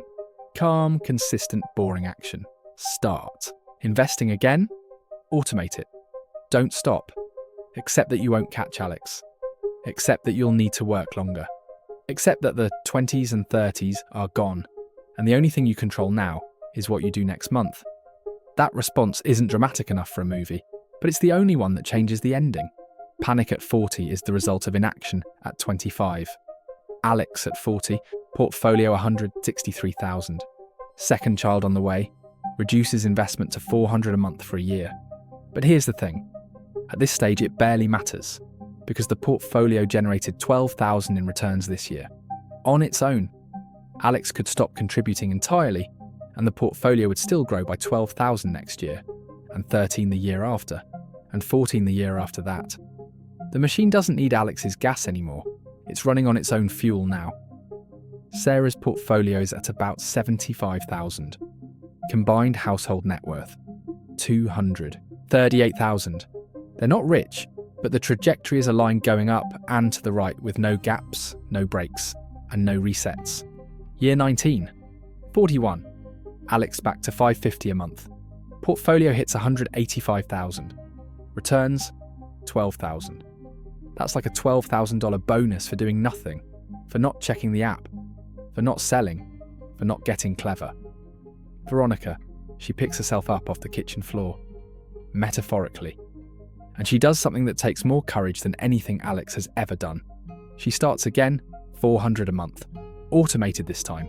She finally sets up the automatic transfer. After 17 years of manual investing, she automates it. Better late than never. Better late by a decade than never. She follows through for the entire year. 12 straight months. First time ever. Portfolio grows to 10,200. And I need to say something here. I've been telling this story with Alex as the hero. But right, now at 41, Veronica is the hero. Because starting over at 41, with $10,000 and $1 million gap staring you in the face, is harder than anything Alex ever did. Alex had the wind at his back from day one. Veronica is walking into the wind, and she's walking anyway. Year 20, 42. Alex crosses 200,000. Portfolio at 209,000. Returns, 14,000. The portfolio is now earning the equivalent of a part-time job. And let me tell you about the math that makes people's brains break. The first 100,000 took Alex about 10 years. 10 years of grinding, contributing, surviving crashes. 10 years. The second 100,000 took about 4 years. Same fund, same market. 4 years. The first 200k is the hardest money you'll ever build. The next 200k takes half the time. And the 200 after that, even less. Because the base keeps getting bigger, and bigger bases produce bigger returns. And bigger returns become part of an even bigger base. It's a loop that accelerates forever. Let me show you this differently. It took Alex 19 years to go from 0 to 100,000. It took 4 years to go from 100 to 200,000. At this rate, it'll take about 3 years to go from 200 to 300,000, and about 2.5 years from 300 to 400,000. The mountain gets easier to climb the higher you get, because the mountain is pushing you up now instead of you pushing yourself. That's the reward for the first 10 years of pain. The first 10 years were Alex pushing a boulder uphill. Now the boulder is rolling downhill, and it's only going to roll faster. Veronica keeps going. 400 a month. Portfolio at about 15,000. She's disciplined. No side bets, no speculation. Just boring contributions into a boring fund. She's learning. Late, but learning. And then year 20 brings an unexpected twist. Veronica's aunt passes away. In the will, Veronica is left $8,000. She didn't expect it. Nobody in the family did. The aunt lived modestly, and nobody knew she had savings. $8,000 dropped into Veronica's lap. Unplanned, unearned, pure windfall. And this is the windfall test, the test that almost everyone fails. Because windfalls don't feel like real money, they feel like found money, bonus money, money from the universe, money you can spend guilt-free because you didn't plan for it. Veronica sits with the check for 3 days. She knows what she should do. She's been investing for 2 years. She understands the curve now. She could put all $8,000 into the index fund. At 7% for 23 years until 65, that $8,000 becomes about $37,000. But she also hasn't taken a vacation in 2 years. She's been grinding. She's exhausted. And the part of her brain that craves relief is so much louder than the part that understands compound interest. She compromises. $3,000 into the investment account. $5,000 on a 2-week trip to Portugal. And look, Portugal was beautiful. She needed it. I'm not going to tell you self-care doesn't matter, but that $5,000 invested for 23 years, $23,000 in future value. She spent $23,000 on 2 weeks, about $1,643 per day, measured in future money. The compromise felt balanced. The math says it wasn't. Year 21, 43, Alex at $235,000, Veronica at $20,000. She's been consistent for 2 years. It feels good, it should. But let me show you the recovery math, because this is the moment where hope meets arithmetic. For Veronica to catch Alex from here, $20,000 versus $235, she would need to invest about $1,800 a month for the next 22 years. That's $21,600 a year. On her $70,000 salary, that's about 31% of gross income. After taxes, close to 40% of take-home. It's not happening. Not without a dramatic income change, or a lifestyle so compressed it would make her miserable. The damage, from ages 23 to 37, is now mathematically semi-permanent. Not because Veronica can't build wealth. She can. She is. But because the head start Alex got isn't a head start anymore. It's a self-sustaining engine that generates its own fuel. An engine that produces more power with every revolution. You can earn more money. You can't earn more time. And the gap between them isn't made of money. It's made of time. 20 years of it. Here's the scoreboard at the end of the first 20 years. Alex, 43. Portfolio, $235,000. Debt, 0. Married, 2 kids. Emergency fund. Partner's portfolio at $110,000. Combined household net worth, $345,000. Monthly contribution, $550. Stress, 4 out of 10. Optionality, 8. Every major life decision, job, home, education, has financial room to breathe. Veronica, 43. Portfolio $20,000. Debt about $8,000 remaining on car. Lone, single, no kids. Small emergency fund she's trying to rebuild. Monthly contribution, $400. Stress, 6 out of 10. Optionality, 3. Most decisions are dictated by what she can afford, not what she wants. The gap, $325,000. Created over 20 years, from the same starting line, with the same income bracket, the same intelligence, the same city. $325,000 of difference. Built 1 month at a time. 1 decision at a time. 1 boring, invisible, nobody notices it, transfer at a time. And the next 20 years, the gap doesn't just grow, it explodes. Because the curve is exponential. And exponential means the second half makes the first half look like a rounding error. Alex's portfolio is about to do something that looks like a misprint on a bank statement. And Veronica is about to learn that the cruelest thing about compounding isn't the math. It's that the math works on regret too, and regret compounds just as fast as money. What happens when a health scare hits both of them at the same time? Same diagnosis, same cost. And one of them barely notices, while the other's entire financial plan collapses. What happens when one of them can work 4 days a week while the other has to work 6? What happens when the portfolio starts earning more than the salary? All of that is coming. Every dollar, every breakdown, every moment where the gap becomes not just a number, but a feeling. A daily, physical, inescapable feeling. But before we get there, I want you to do something. right now. Take out your phone, open your calculator, or just do it in your head. What's your age? Subtract it from 65. That's your runway. Now take whatever you invest per month. If it's 0, use 200 as a starting point. Multiply that monthly amount by 12 to get the annual. Now imagine that amount growing at 7% per year for your runway. If you're 25 with 200 a month, you've got 40 years. That 200 becomes about 500, 85,000. If you're 30 with 300 a month, 35 years, about 612,000. If you're 35 with 400 a month, 30 years, about 489,000. If you're 40 with 500 a month, 25 years, about 405,000. If you're 45 with 600 a month, 20 years, about 314,000. Every single one of those numbers is life-changing. Every single one starts with a boring monthly transfer, and every single one requires exactly one thing: that you don't stop. And comment your age below. I'll like everyone who does it. The numbers from here on are going to make everything we just covered look small. And you're going to watch two people you now know, really know, with all their strengths and all their weaknesses, walk into the second half of their lives. One of them with a machine that runs itself. The other with nothing but determination and 20 years of catching up to do. I'll tell you right now, one of them's going to surprise you, but probably not the one you think. On the net worth dashboard in year 20 at age 43, Alex has a portfolio of around $235,000.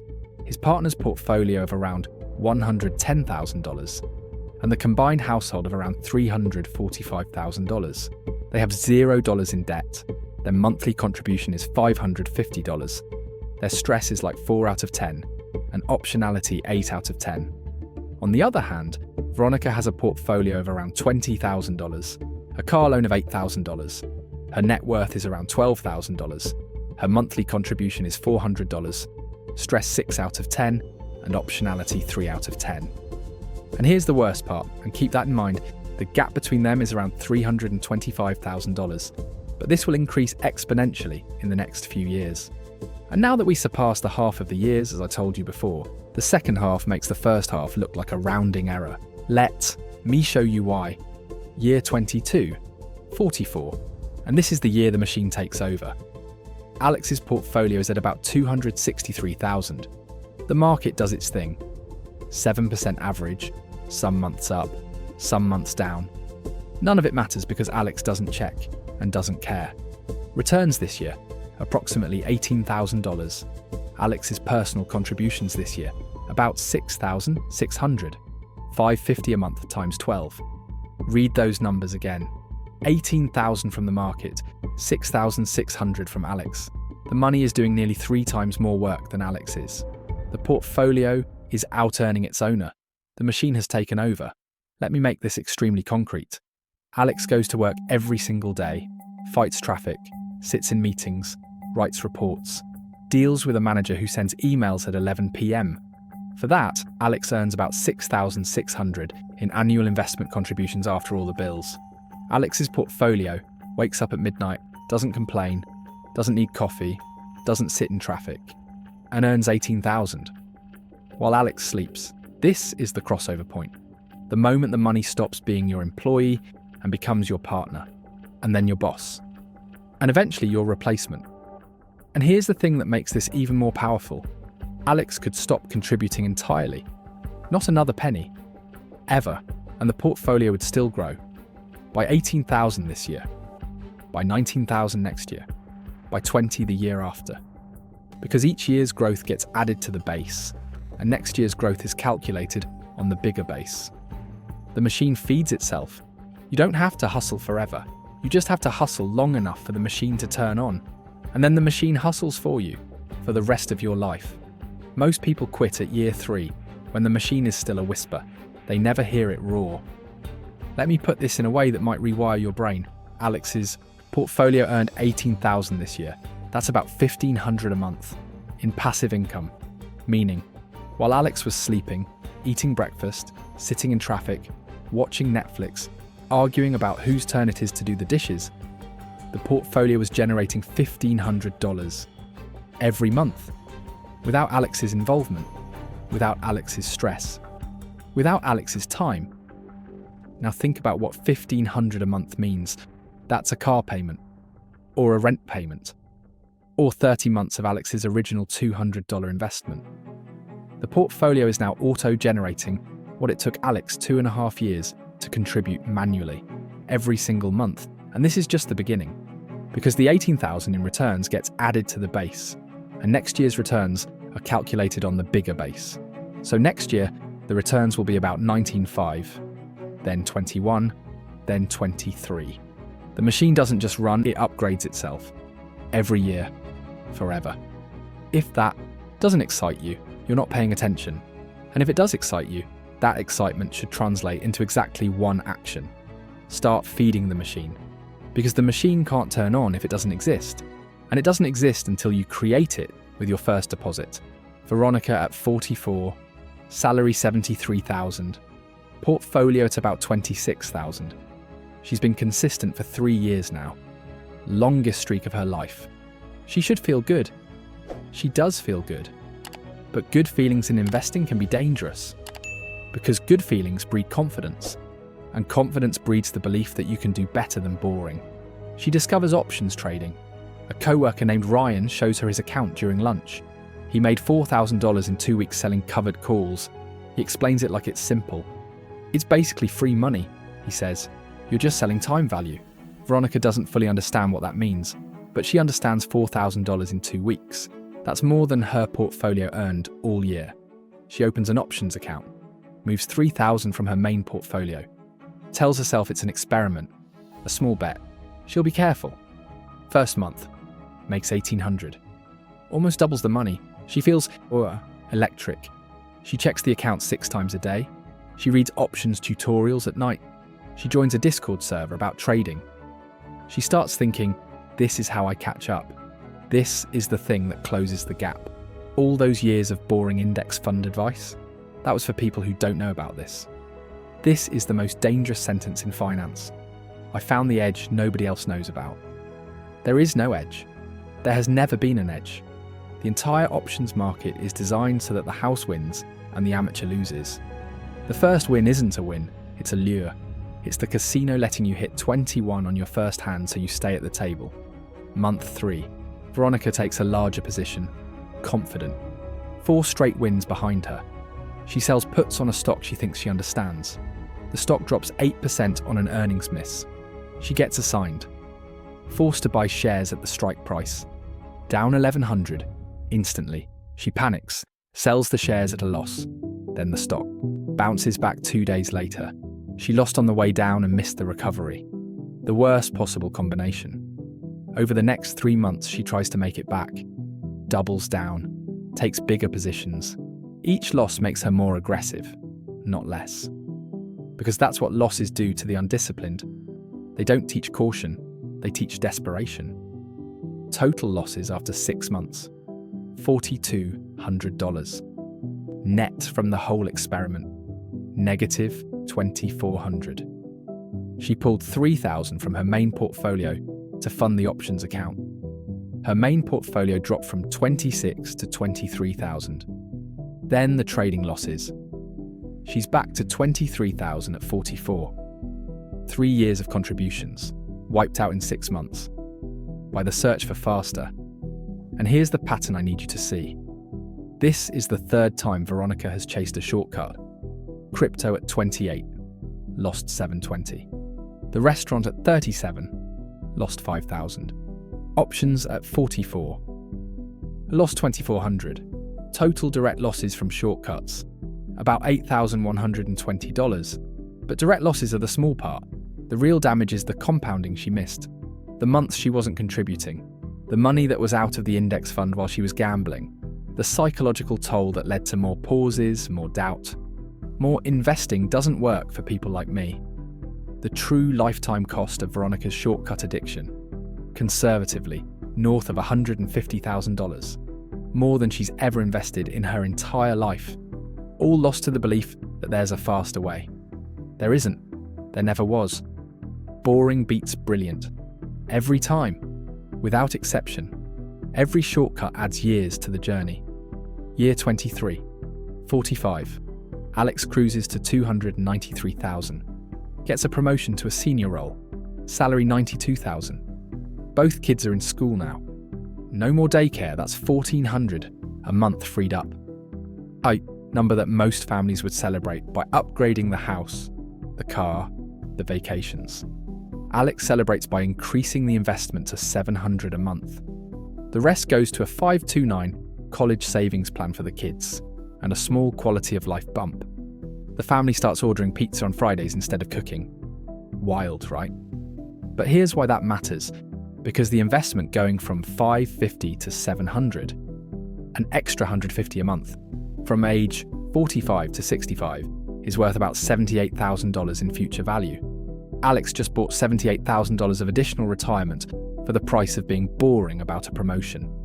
Veronica at 45. She stops the options, closes the account, goes back to 400 a month in the boring index fund. Portfolio rebuilds to about 28,000 by year end. But there's something different about Veronica now. Something quieter. She doesn't talk about investing at parties anymore. She doesn't Google shortcuts anymore. She doesn't follow trading accounts on social media. She just invests. 400 a month. Automatic. Quiet. She's 45 years old, and she's finally doing what Alex did at 23. And I don't say that to mock her. I say it because it's the most important lesson in this entire video. It doesn't matter when you get it. It matters that you get it. And Veronica got it. Late. Damaged. With 20 years of compounding, she'll never recover. But she got it. The best time to start was 20 years ago. The second best time is now. Year 24 and 25. The third market test. An 18% correction over 4 months. Not as devastating as the 28% crash at 32. But still enough to make headlines and make stomachs turn. Alex's portfolio drops from about 365,000 to roughly 300,000. $65,000 of paper loss, the largest Alex has ever experienced in raw dollar terms. But something strange happens this time. Alex doesn't feel much. Not numb, just experienced. Like a pilot who's flown through turbulence enough times that the bumps don't spike the heart rate anymore. Alex has survived a 12% correction, a 28% crash, and now an 18% correction. 3 tests, 3 passes. There's a concept in psychology called stress inoculation. The idea is that moderate exposure to stress, survived and recovered from, actually builds resilience against future stress. You literally become harder to break. That's what's happened to Alex's investing psychology. 3 crashes haven't just preserved the portfolio. They've hardened the investor. Alex is now essentially unbreakable. There is no market event that could make Alex sell. None, because Alex has lived through the worst and come out richer every single time. The third crash is a vaccination, not a disease. Alex keeps investing. 700 a month.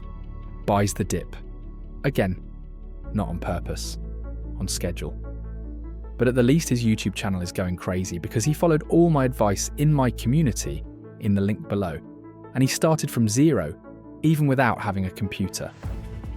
Veronica's portfolio drops from about 33,000 to 27,000. And she does the thing she always does.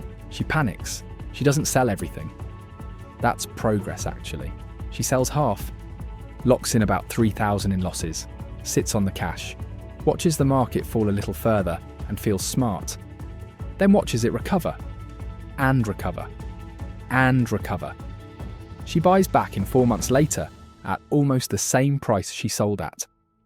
Net result, she lost $3,000 and 4 months of being in the market. The shares she sold at the bottom and rebought at the same price, they're the same shares. But she has fewer dollars now because she crystallized a loss and missed part of the recovery.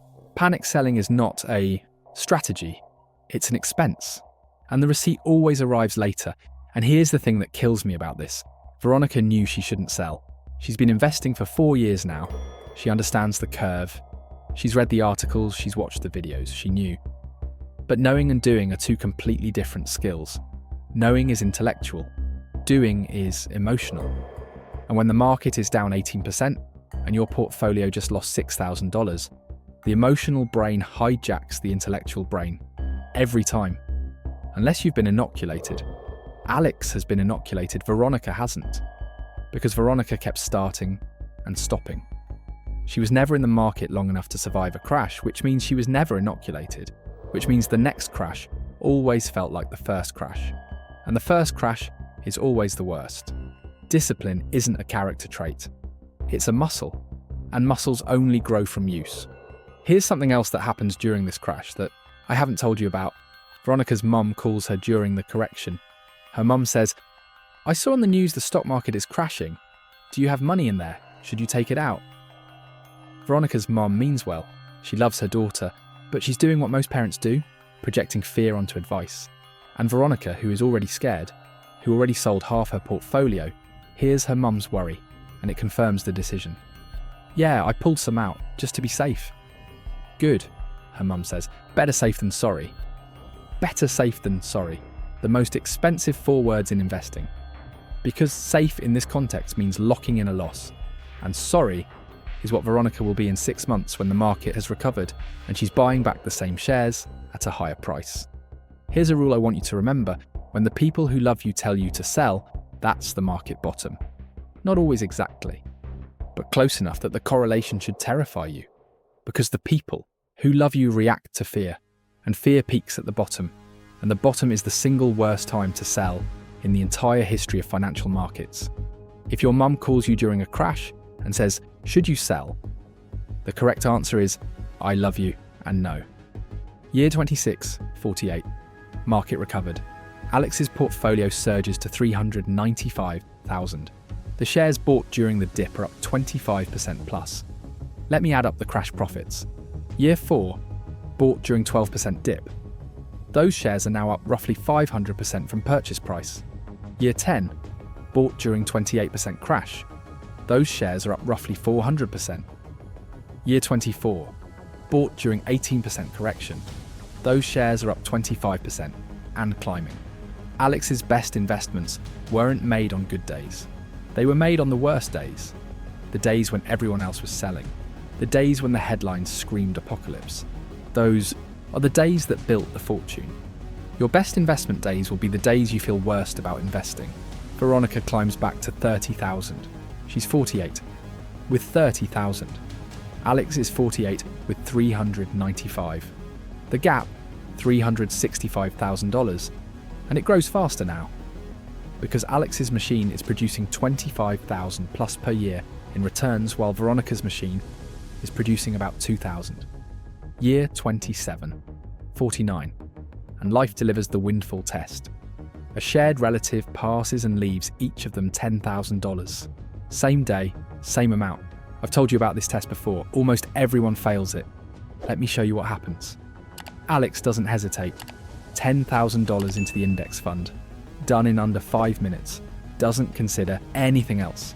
At 7% for 16 years until 65, that $10,000 becomes approximately $29,500. Alex just turned one afternoon of clicking a button into a $20,000 profit. Veronica holds the check for a week. She thinks about it. Really thinks about it. She's learned things over the past 5 years. She knows about the curve. She knows about future value. Part of her, the 45-year-old Veronica who finally got it, wants to invest all of it. But another part of her, the part that's been grinding, the part that's tired, the part that hasn't had a real break in years, wants relief. She compromises. $6,000 to pay off the remaining car loan. That's actually smart. Eliminates a high-interest debt and frees up $480 a month in cash flow. $4,000 on a vacation. And listen, I'm not going to tell you the vacation was wrong. Veronica hasn't had a real vacation in 3 years. She works hard. She's exhausted. She deserves rest. But the math doesn't grade on effort. $6,000 to the car loan saves maybe $1,000 in future interest. $4,000 on the vacation becomes $0. $10,000 invested would have become $29,500. Net difference between Alex's choice and Veronica's, about $25,000 from one decision on one afternoon. When unexpected money arrives, the first question should be, where does this do the most work? Not what do I deserve? because you probably deserve everything. But deserving doesn't compound. Investing does. Year 28. Both turned 50. And I need you to pay very close attention now. Because 50 is when the story stops being about numbers and starts being about life. Real, daily, physical life. Alex. Portfolio at about 480,000, approaching $500,000. Returns this year alone, about 33,000. That's $33,000 earned by doing absolutely nothing. That's more than what some people earn working full-time. Alex's portfolio is now pulling a full-time salary on its own. Alex and Sarah sit down on a Sunday afternoon and do something that changes the rest of their lives. They open a spreadsheet and project forward. Alex's portfolio at 7% growth with $700 a month in contributions. Sarah's portfolio at similar growth rates. Social security estimates. Healthcare costs. Taxes. The number comes back. Combined retirement assets at 60 should be approximately $2.1 million. At a 4% withdrawal rate, that's $84,000 a year, plus Social Security at 67. Total retirement income, roughly $110,000 a year. They stare at the screen, then Sarah says, "We can stop at 60. Not have to stop. Can stop. And that word, can, is the most powerful word in the English language when it comes to money, because the moment you know you can stop, everything changes. Work stops being a cage. It becomes a choice. Your boss doesn't scare you. A bad quarter doesn't ruin your month. You show up because you want to, not because the mortgage demands it. That psychological shift from have to want to changes your health, your sleep, your marriage, your relationship with your kids, your blood pressure, your Sunday nights, everything. Veronica at 50, salary 82,000, portfolio about 47,000. She hates her job, has hated it for 3 years. Her manager micromanages. The commute is 40 minutes each way. She sits in traffic every morning thinking about quitting. But she can't. She can't quit because quitting means no income. And no income means no rent, no car, no food, no medicine. She doesn't have enough invested to take even a 3-month break. She's chained, not to a desk, to a consequence. This is the thing. Money isn't about being rich, it's about not being trapped. Alex isn't rich. Not yet. But Alex isn't trapped. Veronica isn't poor. But Veronica is trapped. And trapped is a feeling you carry in your body, in your shoulders, in your jaw, in the way you sleep, and the way you wake up, and the way you answer the phone when your boss calls on a Saturday. Year 29, 51. And the plot twist. Nobody expected. Both of them get hit with a health scare. The same one. At the same age. Let's call it what it often is. Pre-diabetes, blood sugar too high. Blood pressure borderline. Doctor says, lifestyle changes. Medication. Specialist visits. Regular monitoring. The kind of diagnosis that lands on millions of people in their 50s. Out-of-pocket medical costs above insurance. About $4,000 a year for both of them. Same condition. Same treatment. Same bills. Now watch what happens. Alex absorbs it. $4,000 a year is $333 a month. On a $96,000 salary, with $540,000 in the portfolio, this is annoying, but manageable. Alex adjusts the budget, cuts some streaming subscriptions and eats out less. Doesn't reduce the investment. The curve continues uninterrupted. For Alex, a health event is a health event. It stays in its lane. It doesn't cascade into financial stress, which cascades into worse health, which cascades into more financial stress. It's contained. Because the wall Alex built between life and chaos is thick enough to absorb the hit. Veronica. Same diagnosis, same $4,000 a year. But for Veronica, this is the domino that starts the chain. She was already stretched. $82,000 salary, $600 a month going to investments. She bumped it up after the car loan payoff. $1,300 rent, transportation, food, everything. Maybe $300 of monthly margin. Maybe. Now add $333 for medical expenses. That $300 margin goes negative. Something has to give. She cuts the investment to $200 a month. First reduction in 4 years. But here's where it gets dark. The stress of financial tightness makes the health condition worse. Stress raises blood sugar. Stress raises blood pressure. Stress causes cortisol spikes that increase inflammation and insulin resistance. The health problem feeds the financial problem, which feeds the health problem. It's a loop, a vicious, compounding loop. And this is the concept that changes everything. Compounding doesn't just work on money, it works on everything. It works on stress, on health, on relationships, on sleep, on decisions. When things are going well, good decisions compound into better circumstances, which make it easier to make more good decisions, which compound into even better circumstances. That's what Alex experiences. A virtuous cycle. When things are going badly, bad decisions compound into worse circumstances, which make it harder to make good decisions, which compound into even worse circumstances. That's what Veronica experiences. A vicious cycle. The builder compounds positively, the chaser compounds negatively, and the gap between them grows on every axis simultaneously. Financial, physical, emotional, psychological. Compounding is not a financial concept, it's a life concept, and it works in both directions. Let me show you exactly what this looks like in practice. It's a Wednesday morning. Both Alex and Veronica are at their respective doctor's offices. Same week, same diagnosis, same piece of paper with the same scary words. Alex's morning. Wakes up naturally at 7. No alarm. Makes breakfast. Drives to the doctor. Gets the news. Calls Sarah. They talk about it calmly. Alex schedules follow-up appointments. Goes for a walk to process. Comes home and researches dietary changes. Orders some new groceries. Starts the lifestyle shift that afternoon. By evening there's a plan. Not a perfect plan, but a plan. And the emotional space to execute it. Veronica's morning. Alarm at 6:15. Gets ready in 20 minutes. Commutes 40 minutes. Arrives at work, immediately checks email. Takes a long lunch to see the doctor. Her manager makes a comment about it. Gets the news. Sits in the car in the parking garage for 15 minutes trying to breathe. Drives back to work. Can't focus, makes a mistake.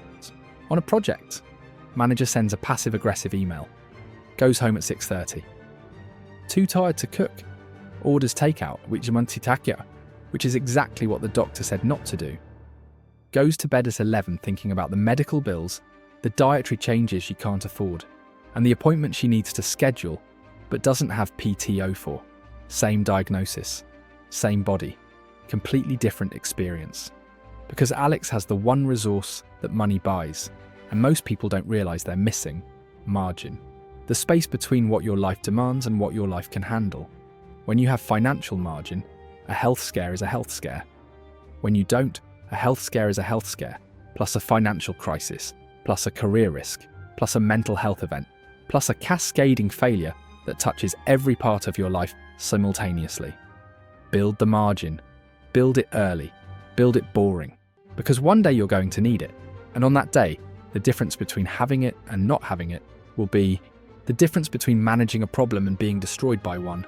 Year 30, 52. Alex at 600,000. 600,000. Just another milestone on the curve. Returns this year, 41,000. The portfolio earned more this year than many people's annual salary. And it'll earn more next year. And more the year after. Veronica at 58,000. Health costs ongoing. She gets a modest raise to 85,000. But the raise doesn't cover the lifestyle change the diagnosis demands. Healthier food costs more. The gym membership she should have but can't afford. The stress reduction activities she doesn't have time for because she's working. Year 31, 53. Alex's portfolio hits 650,000. Sarah's is at 340,000. Combined household just under $1 million. And one evening they sit at the kitchen table. The same table where Sarah almost cracked during the crash at 32. And they map out the next 12 years. Social security estimates, healthcare, projections, portfolio growth at conservative, moderate and aggressive scenarios. Even in the conservative scenario, 5% growth instead of 7, they'll have a combined 1.8 million at 65. Moderate scenario, 2.3 million. Aggressive, 2.8 million. At any of those numbers, they're free. Completely, absolutely, unconditionally free. Alex looks at Sarah and says something simple. We did it. Not in a dramatic way, not with champagne, not with tears.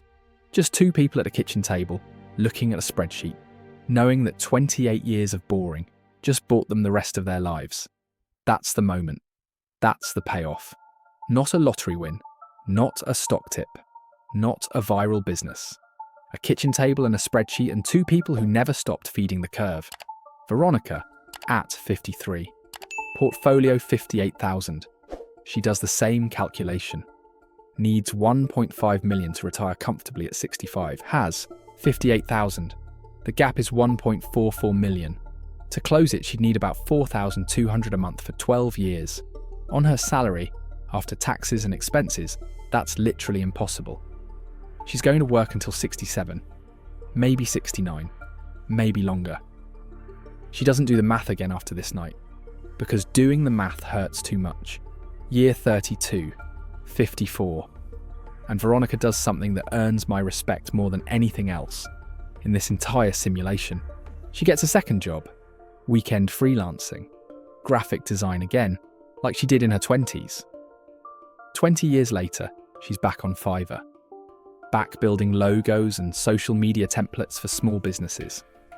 But now she's doing it with 30 years of professional experience, and she's good, really good. Extra income, 15,000 a year. After taxes, about 10,000. She puts it all, every single dollar, into the index fund.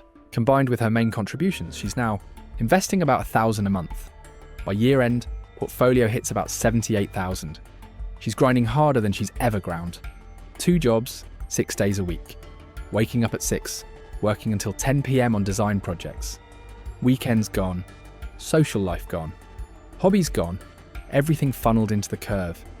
And I need to honour this, because there are people watching right now who are Veronica, who are 54, who started late, who made every mistake, who are scared and tired and working 2 jobs and wondering if it's even worth it. Hear me, it's worth it. It's not too late. It's later than you'd like, but it's not too late.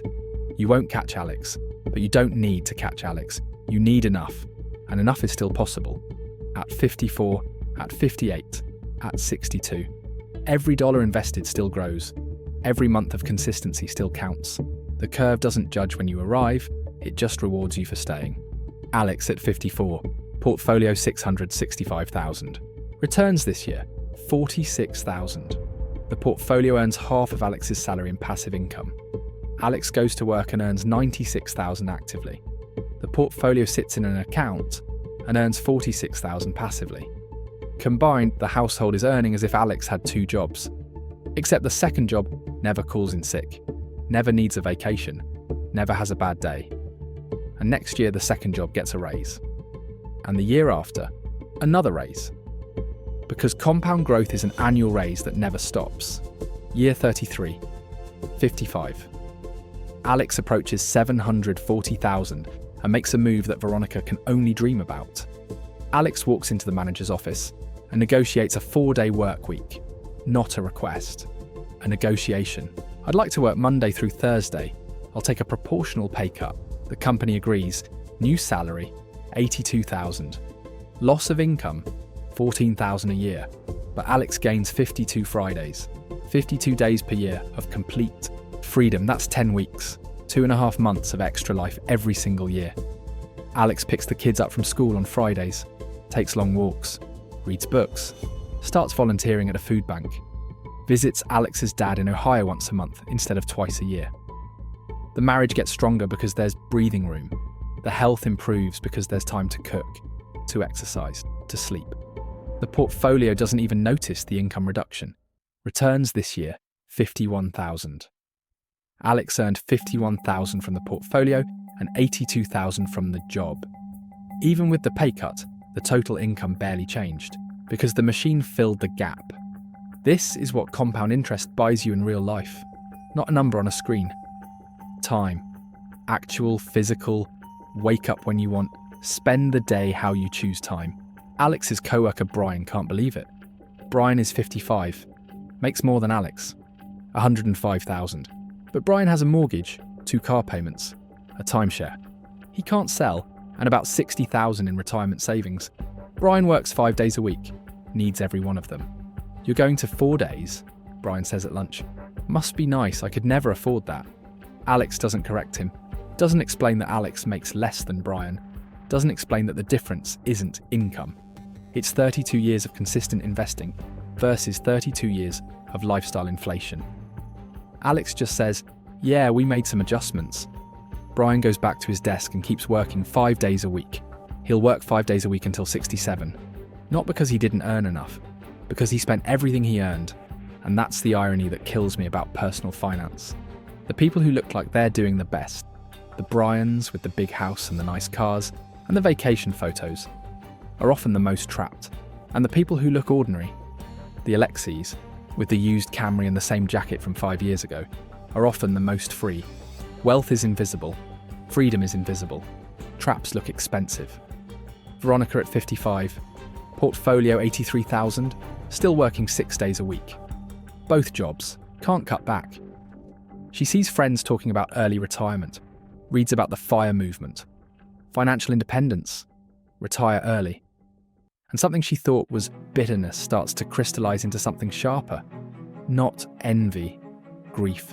She's grieving the decades she can't get back. She bumps into Alex's social media somehow, a mutual friend's post. She sees Alex at a Friday afternoon farmer's market, smiling, relaxed, in a flannel shirt holding a bag of apples. It's a Thursday. Veronica is at her desk. It's 6 p.m. She has a freelance deadline tonight. She doesn't feel anger. She feels a question forming inside her that she'll carry for the rest of her life. What would it have taken for that to be me? And the answer, $200 a month at 23, is so small and so cruel that she has to close the app. Year 34, 56. Alex at 820,000. Retirement at 59 or 60 is virtually locked. Stress level, 2 out of 10. Life is good. The kids are 16 and 14, starting to think about college. Alex and Sarah have a 5-2-9 plan. Not enough to cover everything, but enough to help. The kids won't graduate with crippling debt, because Alex planned for them 20 years before they needed it. Veronica at 98,000. Close to 100k for the first time ever. She's been consistent for nearly 5 years. The longest disciplined streak of her life. She should be proud. But she's exhausted. 2 jobs. Health issues from the pre-diabetes that aren't fully managed because she doesn't have time to exercise or cook properly. Loneliness. She hasn't dated in years. When would she? She works 6 days a week and crashes on Sundays. She thinks about withdrawing from the portfolio. 5,000, just to take a month off from the side hustle. Just to sleep. To breathe. To remember what a weekend feels like. The voice is back. The same voice from age 39. Just take some out. You'll put it back. But she doesn't. This time she holds. She white knuckles through the exhaustion and holds. The seal she broke at 39 never fully reformed, but she's holding it shut with both hands, through pure force of will. And I need you to understand something. Holding when you have $740,000 is easy. Your life is comfortable. Your bills are covered. Your stress is low. Holding is a luxury when you have money. Holding when you have 98,000 and you're exhausted and alone and 56 and your body hurts. That's not a luxury. That's a war. And Veronica is winning it. Barely, but winning. For that, she earns my respect more than Alex ever has. Year 35. 57. Alex's portfolio crosses 910,000. Returns 63,000. The portfolio now officially earns more than Alex takes home from the 4-day work week after taxes. Alex is the junior partner, the money is the senior partner, and the money just got promoted again. Veronica holds for the entire year, but her body doesn't. The 2-job grind plus the health condition catches up. She starts having chest pains. Doctor says it's stress-related, not a heart attack, but a warning. You need to slow down, the doctor says. Your body can't sustain this pace. She quits the side hustle, not because she wants to, because her body forces her to. Back to one income, back to $400 a month investing. Portfolio, 115,000. And here's the detail that makes this real. The chest pains that sent her to the doctor. They happened at work, in front of her manager. An ambulance was called. She didn't want it. She said, I'm fine. but company policy required it. The ambulance ride cost $1,100 after insurance. $1,100 she didn't have in savings because her savings go to investing now. So she puts it on a credit card at 21% interest. She'll pay it off in 3 months. But those 3 months of interest are money that could have been invested. And the money that could have been invested could have compounded. And the compounding that was missed could have been compounding's compounding. It's turtles all the way down. Every financial fragility creates another financial fragility. They stack, they compound, they multiply. An ambulance ride isn't just $1,100. It's $1,100 plus interest, plus missed investing, plus the compounding on the missed investing. It's probably about $5,000 in total lifetime cost.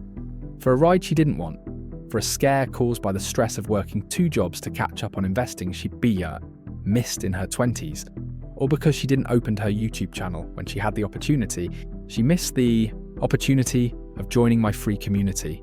And when she realised it's already too late, but you can be different and join with the link below.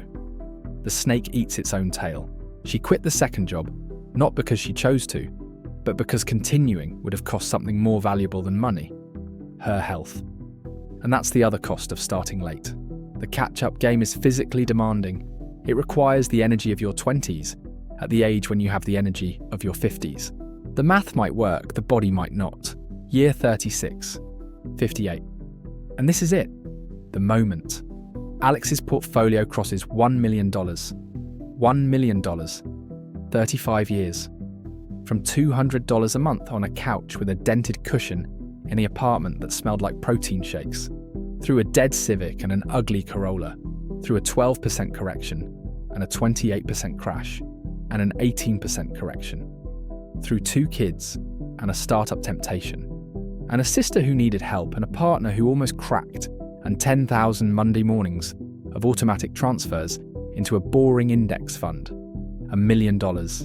Alex doesn't scream, doesn't call anyone, doesn't post it online, just sits at the kitchen table, opens the app, sees the number, and exhales. A long, slow exhale. The kind that releases 35 years of, is this even working? It was working. The whole time. It was always working. Returns this year, roughly 70,000. The portfolio earns 70,000 a year doing nothing. That's more than the average American household income, generated by a machine that runs on patience and silence. Alex gives notice at work, not immediately, plans it carefully. Will retire at 60, 2 years from now. Negotiates a transition to a part-time consulting role at $48,000 a year. Not because Alex needs it, because a gradual transition feels right, and because the extra income lets the portfolio keep growing for 2 more years without any withdrawals. Veronica at 58, portfolio $128,000. She's 58. Retirement at 65 is 7 years away. She'd need about $1.2 million to retire the way Alex is retiring. She has 128. She's going to work until 67. At least. And the word at least hangs in the air like smoke. Year 37, 59. Alex working part-time. Income $48,000 from consulting. Portfolio at $1,090,000. Doesn't need the consulting money. Invests $500 a month out of pure habit. The automatic transfer Alex set up 20 years ago. It's still running. It's been running so long that stopping it would feel like cancelling a subscription to Gravity. Alex uses Fridays and now Mondays to do the things the someday list always promised. Takes a pottery class. Not because Alex is artistic, because Alex always wondered what it would be like. Signs up for a hiking group. Drives to Ohio to see the parents every other week. Picks up the kids from school. They're 17 and 15 now, almost adults, and every afternoon with them is borrowed time. Stress level, near 0.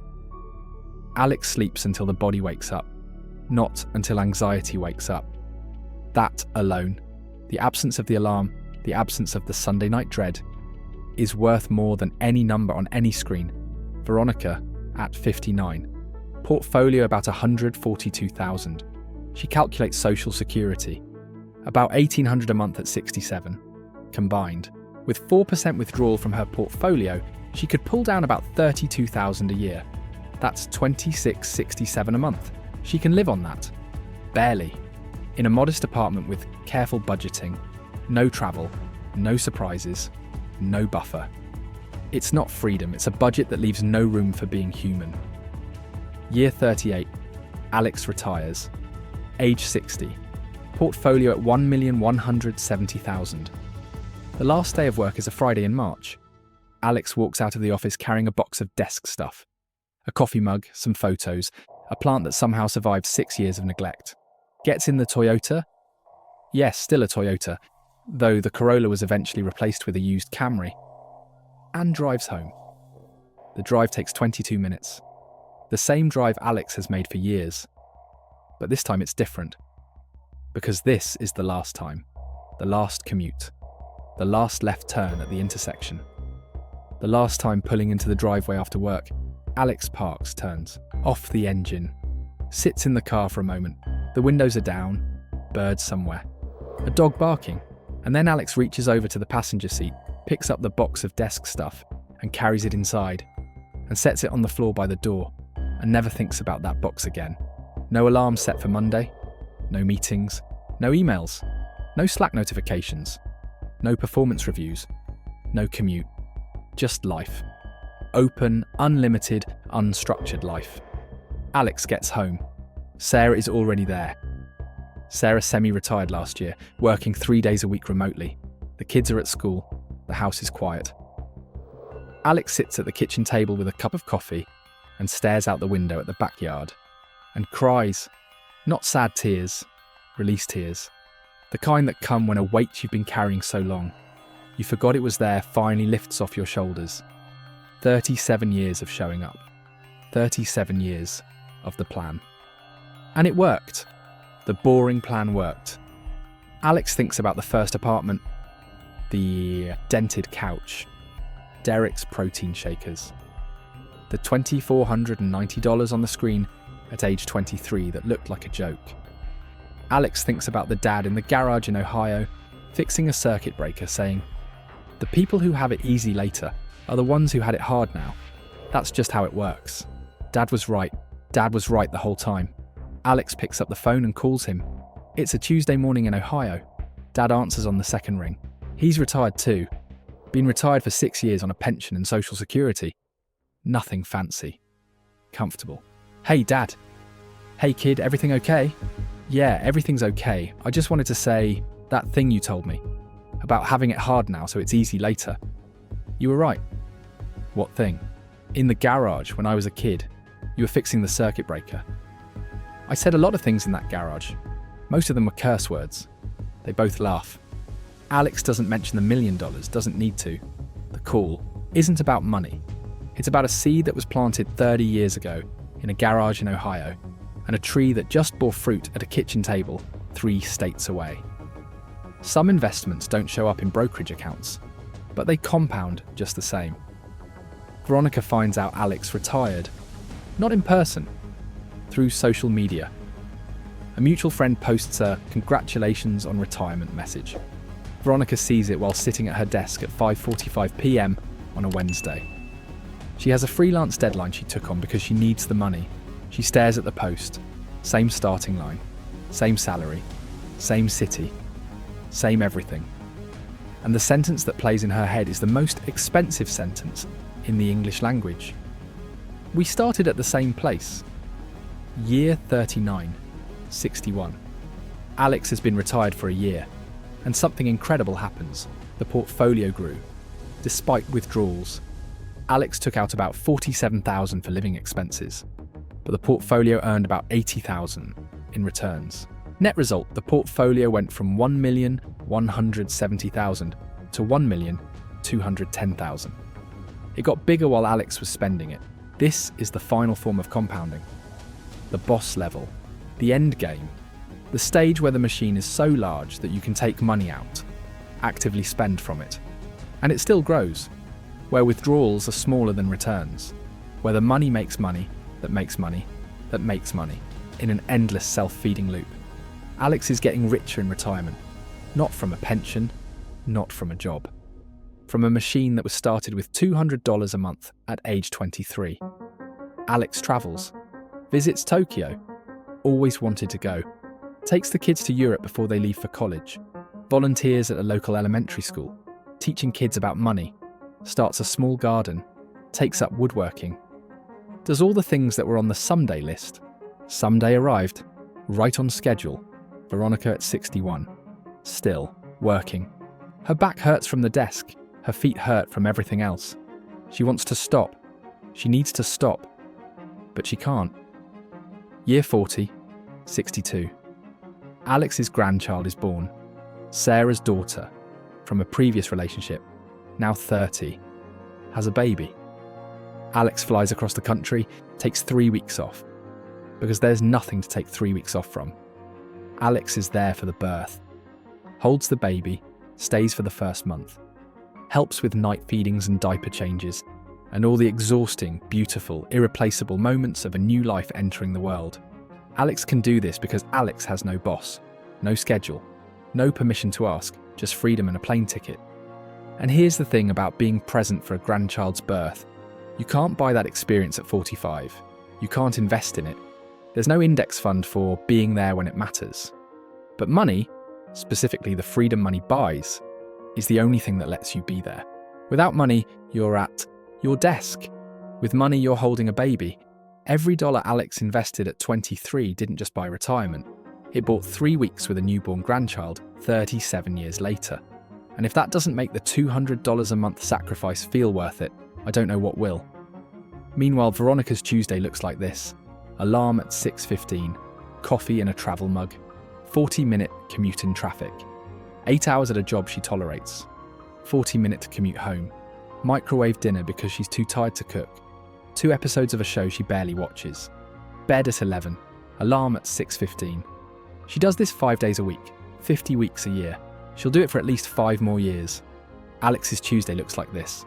Wakes up when the light comes through the window, makes eggs, reads for an hour, goes for a walk, calls the grandchild on FaceTime, works on a woodworking project in the garage, meets a friend for lunch, takes a nap, cooks dinner with Sarah, watches the sunset from the porch. Same Tuesday, same 24 hours, completely different lives. The gap between them isn't a number anymore. It's a daily experience. It's what Tuesday feels like, what Wednesday feels like, what every single day feels like for the rest of their lives. That's the real cost. Not $1 million. 1 million Tuesdays. Veronica considers early retirement at 62. Social Security would give her about $1,400 a month at this age, reduced from what she'd get at 67. Portfolio at about $190,000. 4% withdrawal, $7,600 a year. Total income, about $24,200 a year. In her city, that's rent plus utilities plus food. Nothing else. No car, no travel, no gifts, no margin for error of any kind. One unexpected expense, a medical bill, a car repair, a broken appliance, and the budget explodes. She keeps working. Year 41, 63. Alex at 1,290,000. 4 years retired. Healthy. Managing the pre-diabetes well because there's time to walk 3 miles every morning, time to cook real food, time to sleep 8 hours, time to live without cortisol flooding the bloodstream every day. Sarah's doing the same. Combined, they're in the best health of their 50s and 60s. Not despite retirement, because of it. And one evening, something happens that closes a loop Alex didn't even know was open. Alex's oldest kid, now 20 in college, calls from the dorm. It's 10 p.m. The kid sounds hesitant. Hey, so I opened an investment account. One of my friends told me about index funds. I set up an automatic transfer. $100 a month. Is that stupid? It's barely anything. Alex sits down. The kitchen table again. The table where so many financial moments have happened. It's not stupid, it's the smartest thing you'll ever do. But it's only $100. I started with 200, and I felt exactly the same way. Really, don't stop. Don't touch it. Don't look at it every day. And in about 15 years, something is going to happen that will blow your mind. What? Your money is going to start earning more than you put in.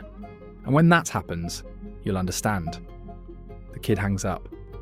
Alex sits there for a minute, thinking about the dad in the garage, thinking about the circuit breaker, thinking about how financial wisdom isn't inherited through genes. It's inherited through moments, small moments. phone calls at 10 p.m, conversations in garages. Words that don't seem like much at the time, but compound across decades and generations. Alex just became the garage. The kid just became the new Alex. And the curve just started over, one generation younger, with 43 years of runway ahead of it. Some curves take a lifetime to build. The best ones outlive the person who started them. Veronica decides she'll work until 67, keeps investing $400 a month, portfolio at about $200,000. She can see the finish line. It's not the one she wanted, but it's a finish line. And there's a moment here, a quiet moment that nobody sees, where Veronica does something unexpected. She signs up for a free financial literacy class at the community college on a Saturday morning. She sits in a room with people half her age and takes notes. The instructor talks about compound interest, draws the curve on a whiteboard, explains how time is the multiplier. Everything Veronica already knows. Everything she learned 20 years too late. And a kid in the front row, 21, maybe 22, raises his hand and says, "This seems really slow. Isn't there a faster way?" The whole room laughs, except Veronica. Veronica looks at that kid and feels something break inside her. Not sadness, recognition. That kid is her 20 years ago. Same question, same impatience, same belief that the rules don't apply to smart, ambitious people. She waits until after class, walks up to the kid in the hallway, and says something she's been rehearsing for 20 years without knowing it. "There's no faster way. I spent my 20s and 30s looking for one. There isn't one. Start now. Automate it. Don't stop. Don't touch it. Don't try to be clever. You'll want to. Don't." The kid nods politely, probably won't listen. Most people don't. But Veronica said it. And saying it out loud, for the first time, to a stranger who looks exactly like the person she used to be, feels like putting down a bag she's been carrying for 20 years. She walks to the parking lot, sits in her car for 5 minutes before starting the engine. She's not crying. She's just sitting, feeling the weight of 2 decades of knowing something and not doing it, and then doing it too late, and now telling someone else to do it on time. She thinks maybe he'll listen. Maybe one kid in one hallway hearing one sentence from one tired woman on one Saturday morning will make a different choice. And if that kid invests $200 a month starting at 22 and never stops, he'll have more at 65 than Veronica and Alex combined. That's the thing about the curve. It doesn't care who teaches you about it. It doesn't care if the lesson comes from a YouTube video, a book, a parent, or a stranger in a hallway with bags under her eyes. It only cares that you start. And if you're watching this right now, consider this your hallway moment. Year 42, the final year of the simulation. Both 64, 42 years since they shook hands with their first boss, cashed their first paycheck, and stood at the exact same starting line. Let me give you the final numbers. Because after 42 years, the numbers deserve to be spoken slowly. Alex, age 64, retired for 4 years. Portfolio approximately $1,340,000. It has grown every single year of retirement despite withdrawals. Combined net worth with Sarah, approximately $2.1 million. In retirement, Alex has travelled to 8 countries, seen the grandchild every month, volunteered 300 hours at a local school, taken up gardening, woodworking, pottery, and hiking, managed the health condition with daily walks and home-cooked meals, has the time and money for both. Stress level, 1 out of 10. Optionality, 10 out of 10. Every single day is a choice. Veronica, age 64, still working. Plans to retire at 67. Portfolio approximately $216,000. Net worth about $216,000. She's tired. She's worked for 41 years with no substantial break. Her health condition is managed but not well. She doesn't have the time or energy for the lifestyle changes the doctor wants. She'll have Social Security plus portfolio withdrawals totaling about $32,000 a year. Enough to survive, not enough to choose. She'll rent. She'll budget carefully. She'll think twice about every purchase for the rest of her life. Stress level, 7. Optionality, 3. Now let me show you the numbers that tell the real story. Because the final numbers aren't about the balances, they're about the machine. Alex invested approximately $340,000 over 42 years. That's it. That's all the money Alex ever personally put into the market, including the employer match, $340,000. The portfolio at 65, projected forward through the remaining year of growth, approximately $1,400,000. That means about $1,060,000 came from returns, from compound interest, from time, from doing absolutely nothing except not quitting. Alex put in $1 and the curve returned 3 to 1.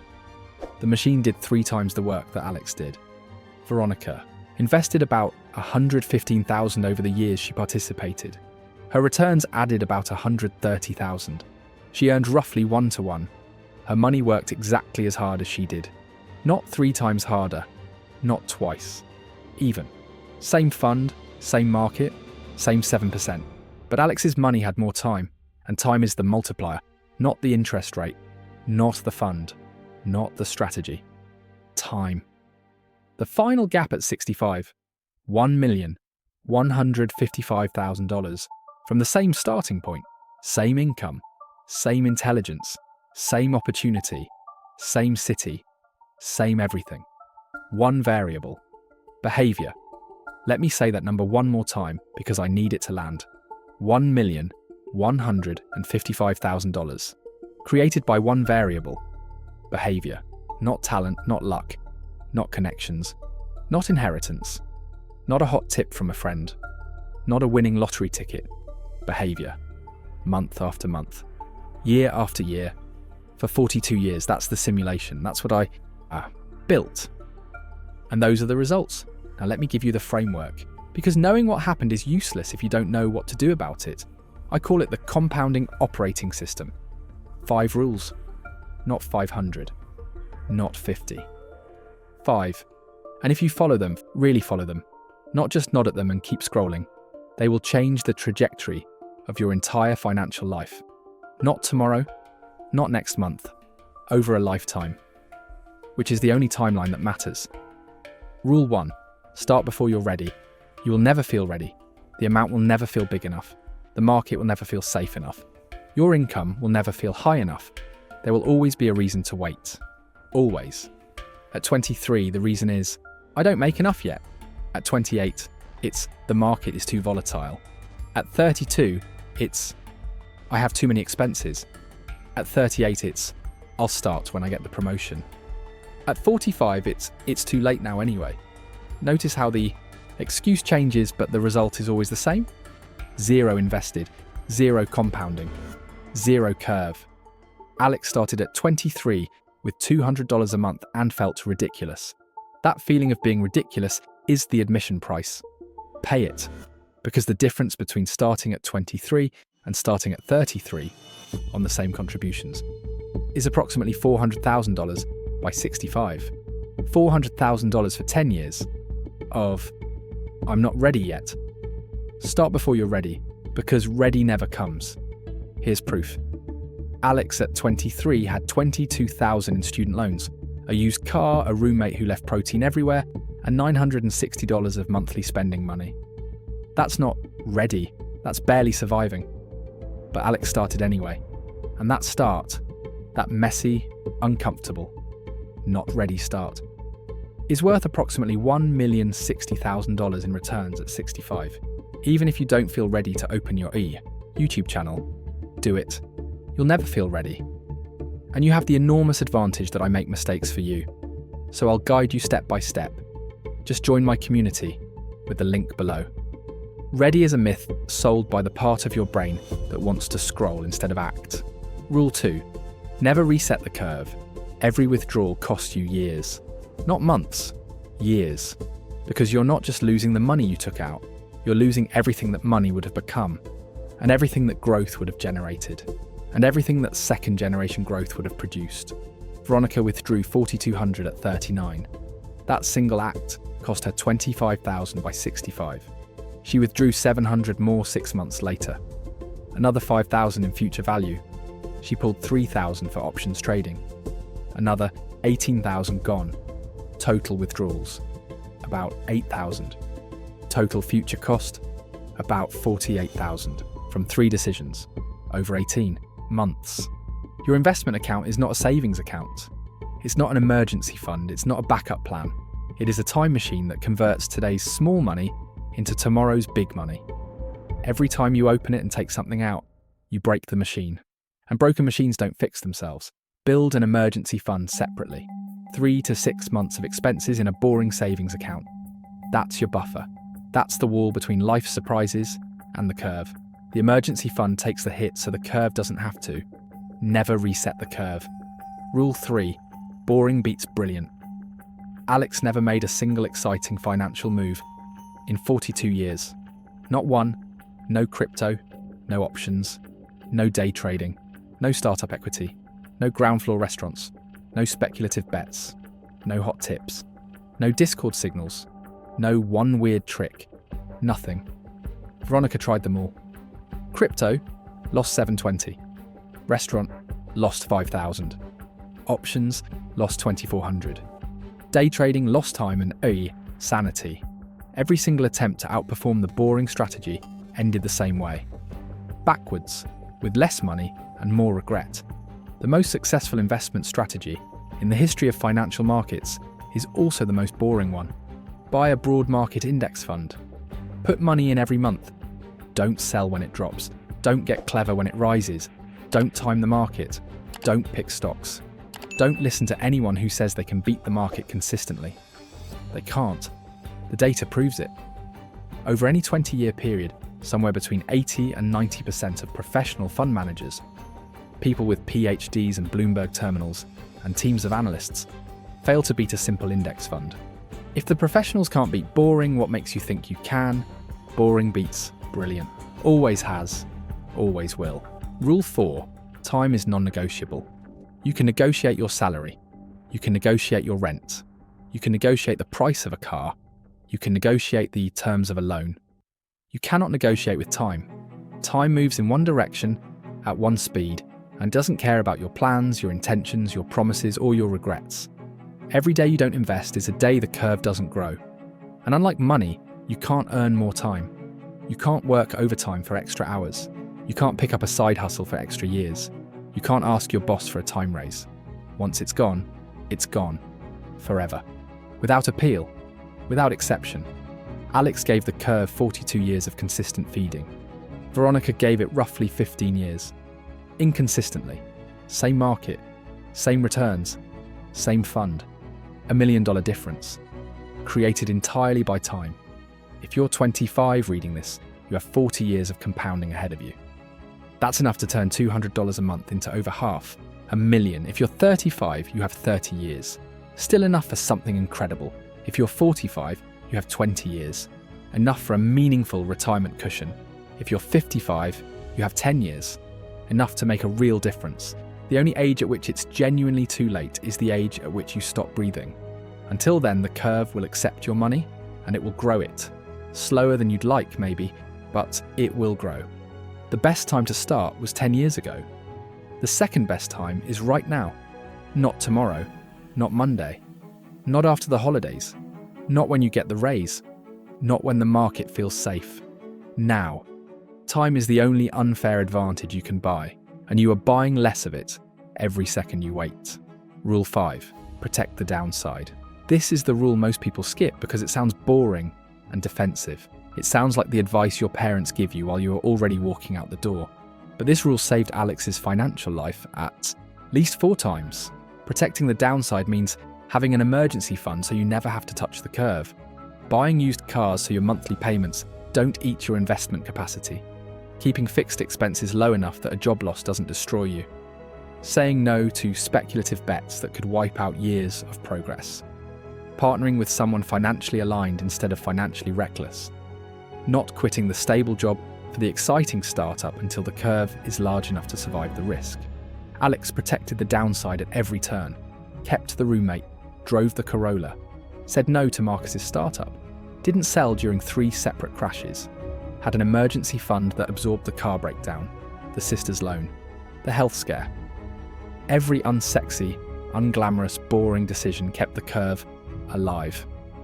Veronica exposed the downside repeatedly, leased cars, moved to expensive apartments, speculated with money she couldn't lose, withdrew when things got tight, had no emergency fund, partnered with someone who stole $800 on the way out.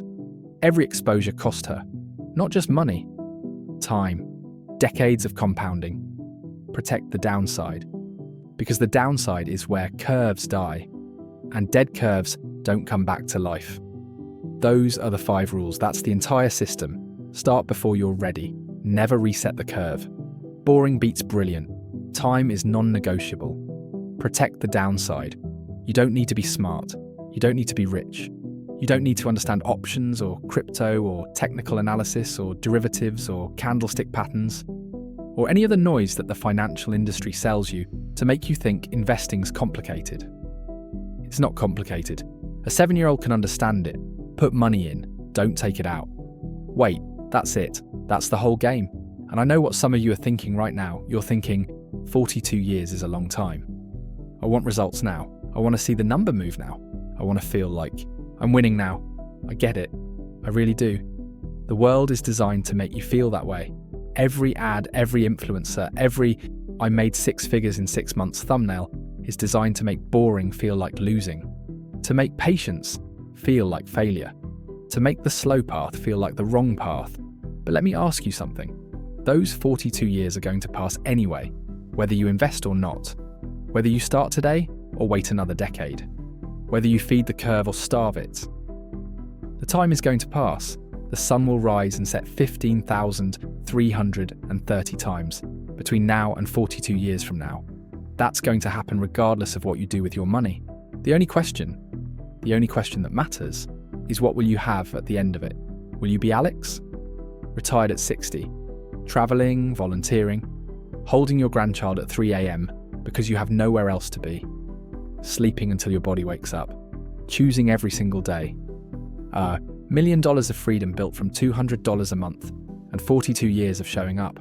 Or will you be Veronica, working at 63, tired, hurting, calculating every grocery bill, wishing you'd started sooner, telling a 21-year-old in the hallway the thing you wish someone had tattooed on your forehead at 23, knowing, in the deepest, most unfixable part of your gut, that you had the same starting line, the same salary, the same chance.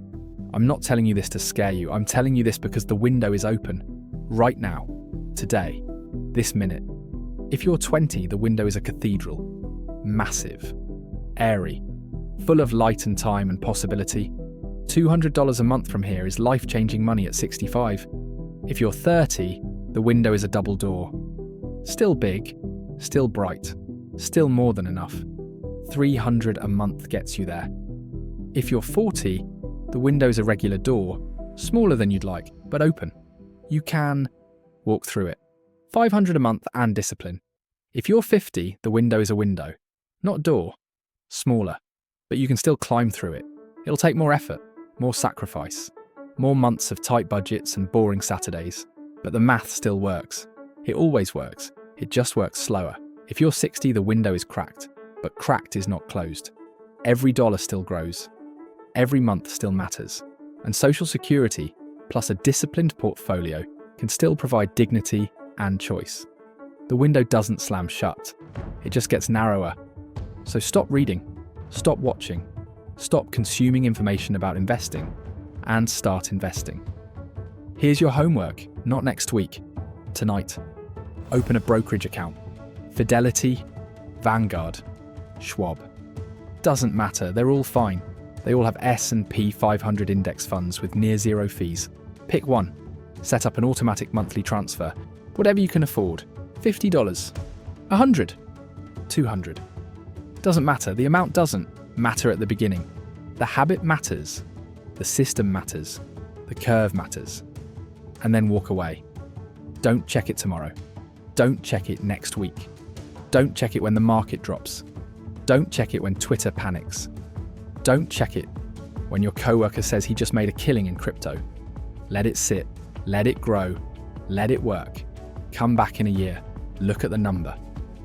It'll be small. It'll feel pointless. You'll want to stop. That's the filter. That's the test. Pass it. Keep going. Come back in 5 years. The number will be bigger. It'll start to feel real. You'll start to understand. Come back in 10 years. The number will surprise you. It'll be more than you put in. The curve will be bending. You'll feel the current. Come back in 20 years. The number will shock you. It'll be many times what you contributed. The machine will be running on its own. You'll sit at your kitchen table with a cup of coffee and stare at the screen and think, it worked. The boring plan worked. And it will have. Because it always does. Compounding is boring until it isn't. And by the time it isn't boring anymore, it's the most powerful force you've ever seen. One last thing. I started this video by saying you'd see yourself in one of these characters. And now you have. You know which one you are. Maybe you're Alex, maybe you started early, maybe you're already on the curve. If so, keep going. Don't stop. The machine is running.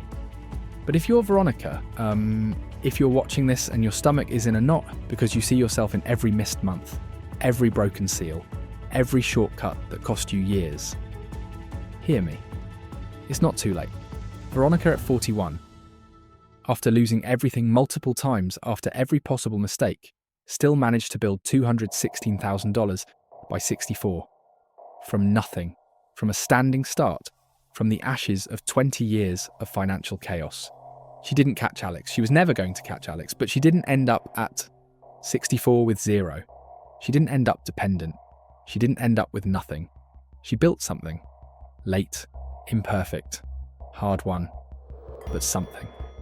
And that something started with one decision on one night at her kitchen table. At age 41, one automated transfer, $400, into a boring index fund. If she can do it from there, from a negative net worth at 41 after 2 decades of mistakes, you can do it from wherever you are right now. Open the account, set up the transfer, feed the curve, and then never, ever, ever stop.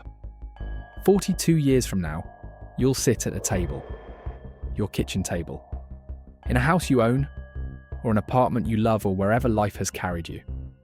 And you'll remember this moment, this exact moment, the moment you decided which character you were going to be. Choose the builder, feed the curve, and I'll see you at the top. Now subscribe so you don't miss what comes next, and share this with one person you care about, because maybe, just maybe, you'll be the YouTube video they remember at 2 a.m. that changes everything. Actually, wait, before you go, I want to leave you with one more thing, one image, and then I'll let you go. It's a Tuesday night. Sometime in the future, you're sitting somewhere comfortable. Maybe it's your kitchen table. Maybe it's a porch. Maybe it's a cafe in a country you always wanted to visit. You open your phone. You open the brokerage app you haven't checked in months. And you see a number that's bigger than anything you ever contributed. A number that grew while you weren't looking, while you were living your life, while you were sleeping and working and laughing and worrying about things that turned out fine.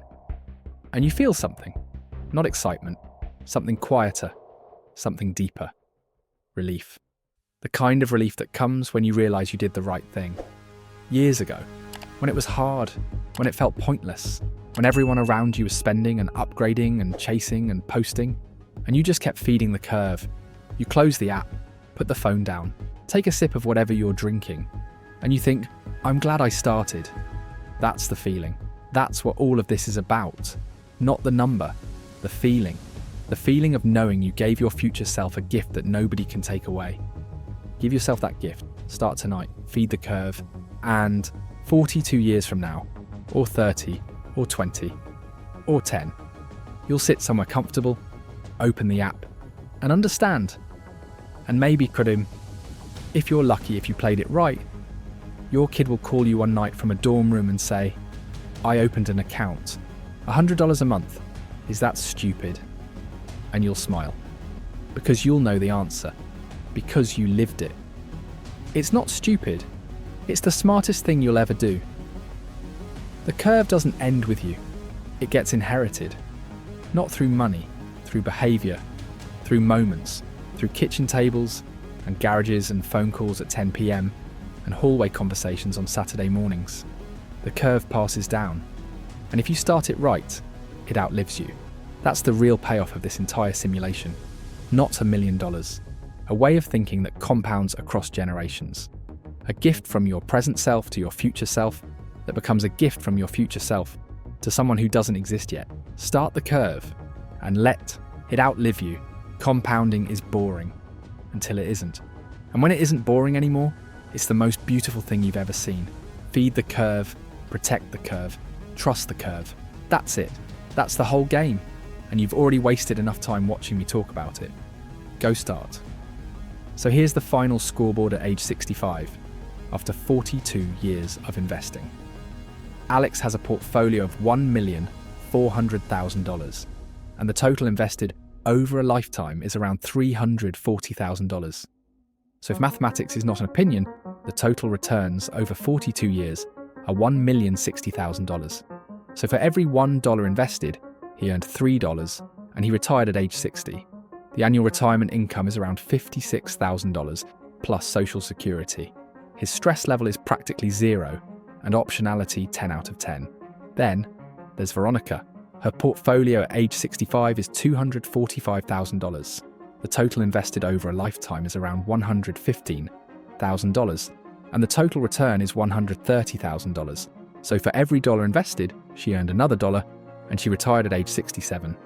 Her annual retirement income is $32,000, included Social Security at 67, her stress level 7 out of 10, and optionality 3 out of 10. And here's the most shocking part, the gap between them. Pause the video and try to guess it in the comments. $1,155,000. Same starting point, same intelligence, same income, same city. Just one variable, behavior.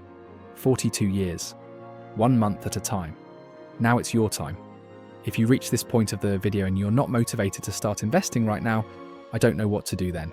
As I said at the beginning, the goal of this video was to motivate at the least one person to start investing or to continue. So I'll really love to know your thoughts after all this video. It can help me to improve the next videos, and especially if you're motivated to invest, let me know with a comment below. It will repay all the work on this video. And I remember you that if you want to invest even more, I opened a free community in the link below, where I'll show you all my tips and strategies on how to grow on YouTube. And yes, even if you don't know anything about that, I will guide you step by step, as I did in this video. So join with the link below, and if you want to support me, just leave a like so YouTube will show this video at more people. Subscribe because we are on the path to reach 100,000 subscribers, and I will be really grateful if you do it. See you in my free community or in the next video. Just a reminder, I'm not a financial advisor. This video is for educational purposes only, and any results depend on your own decisions and actions.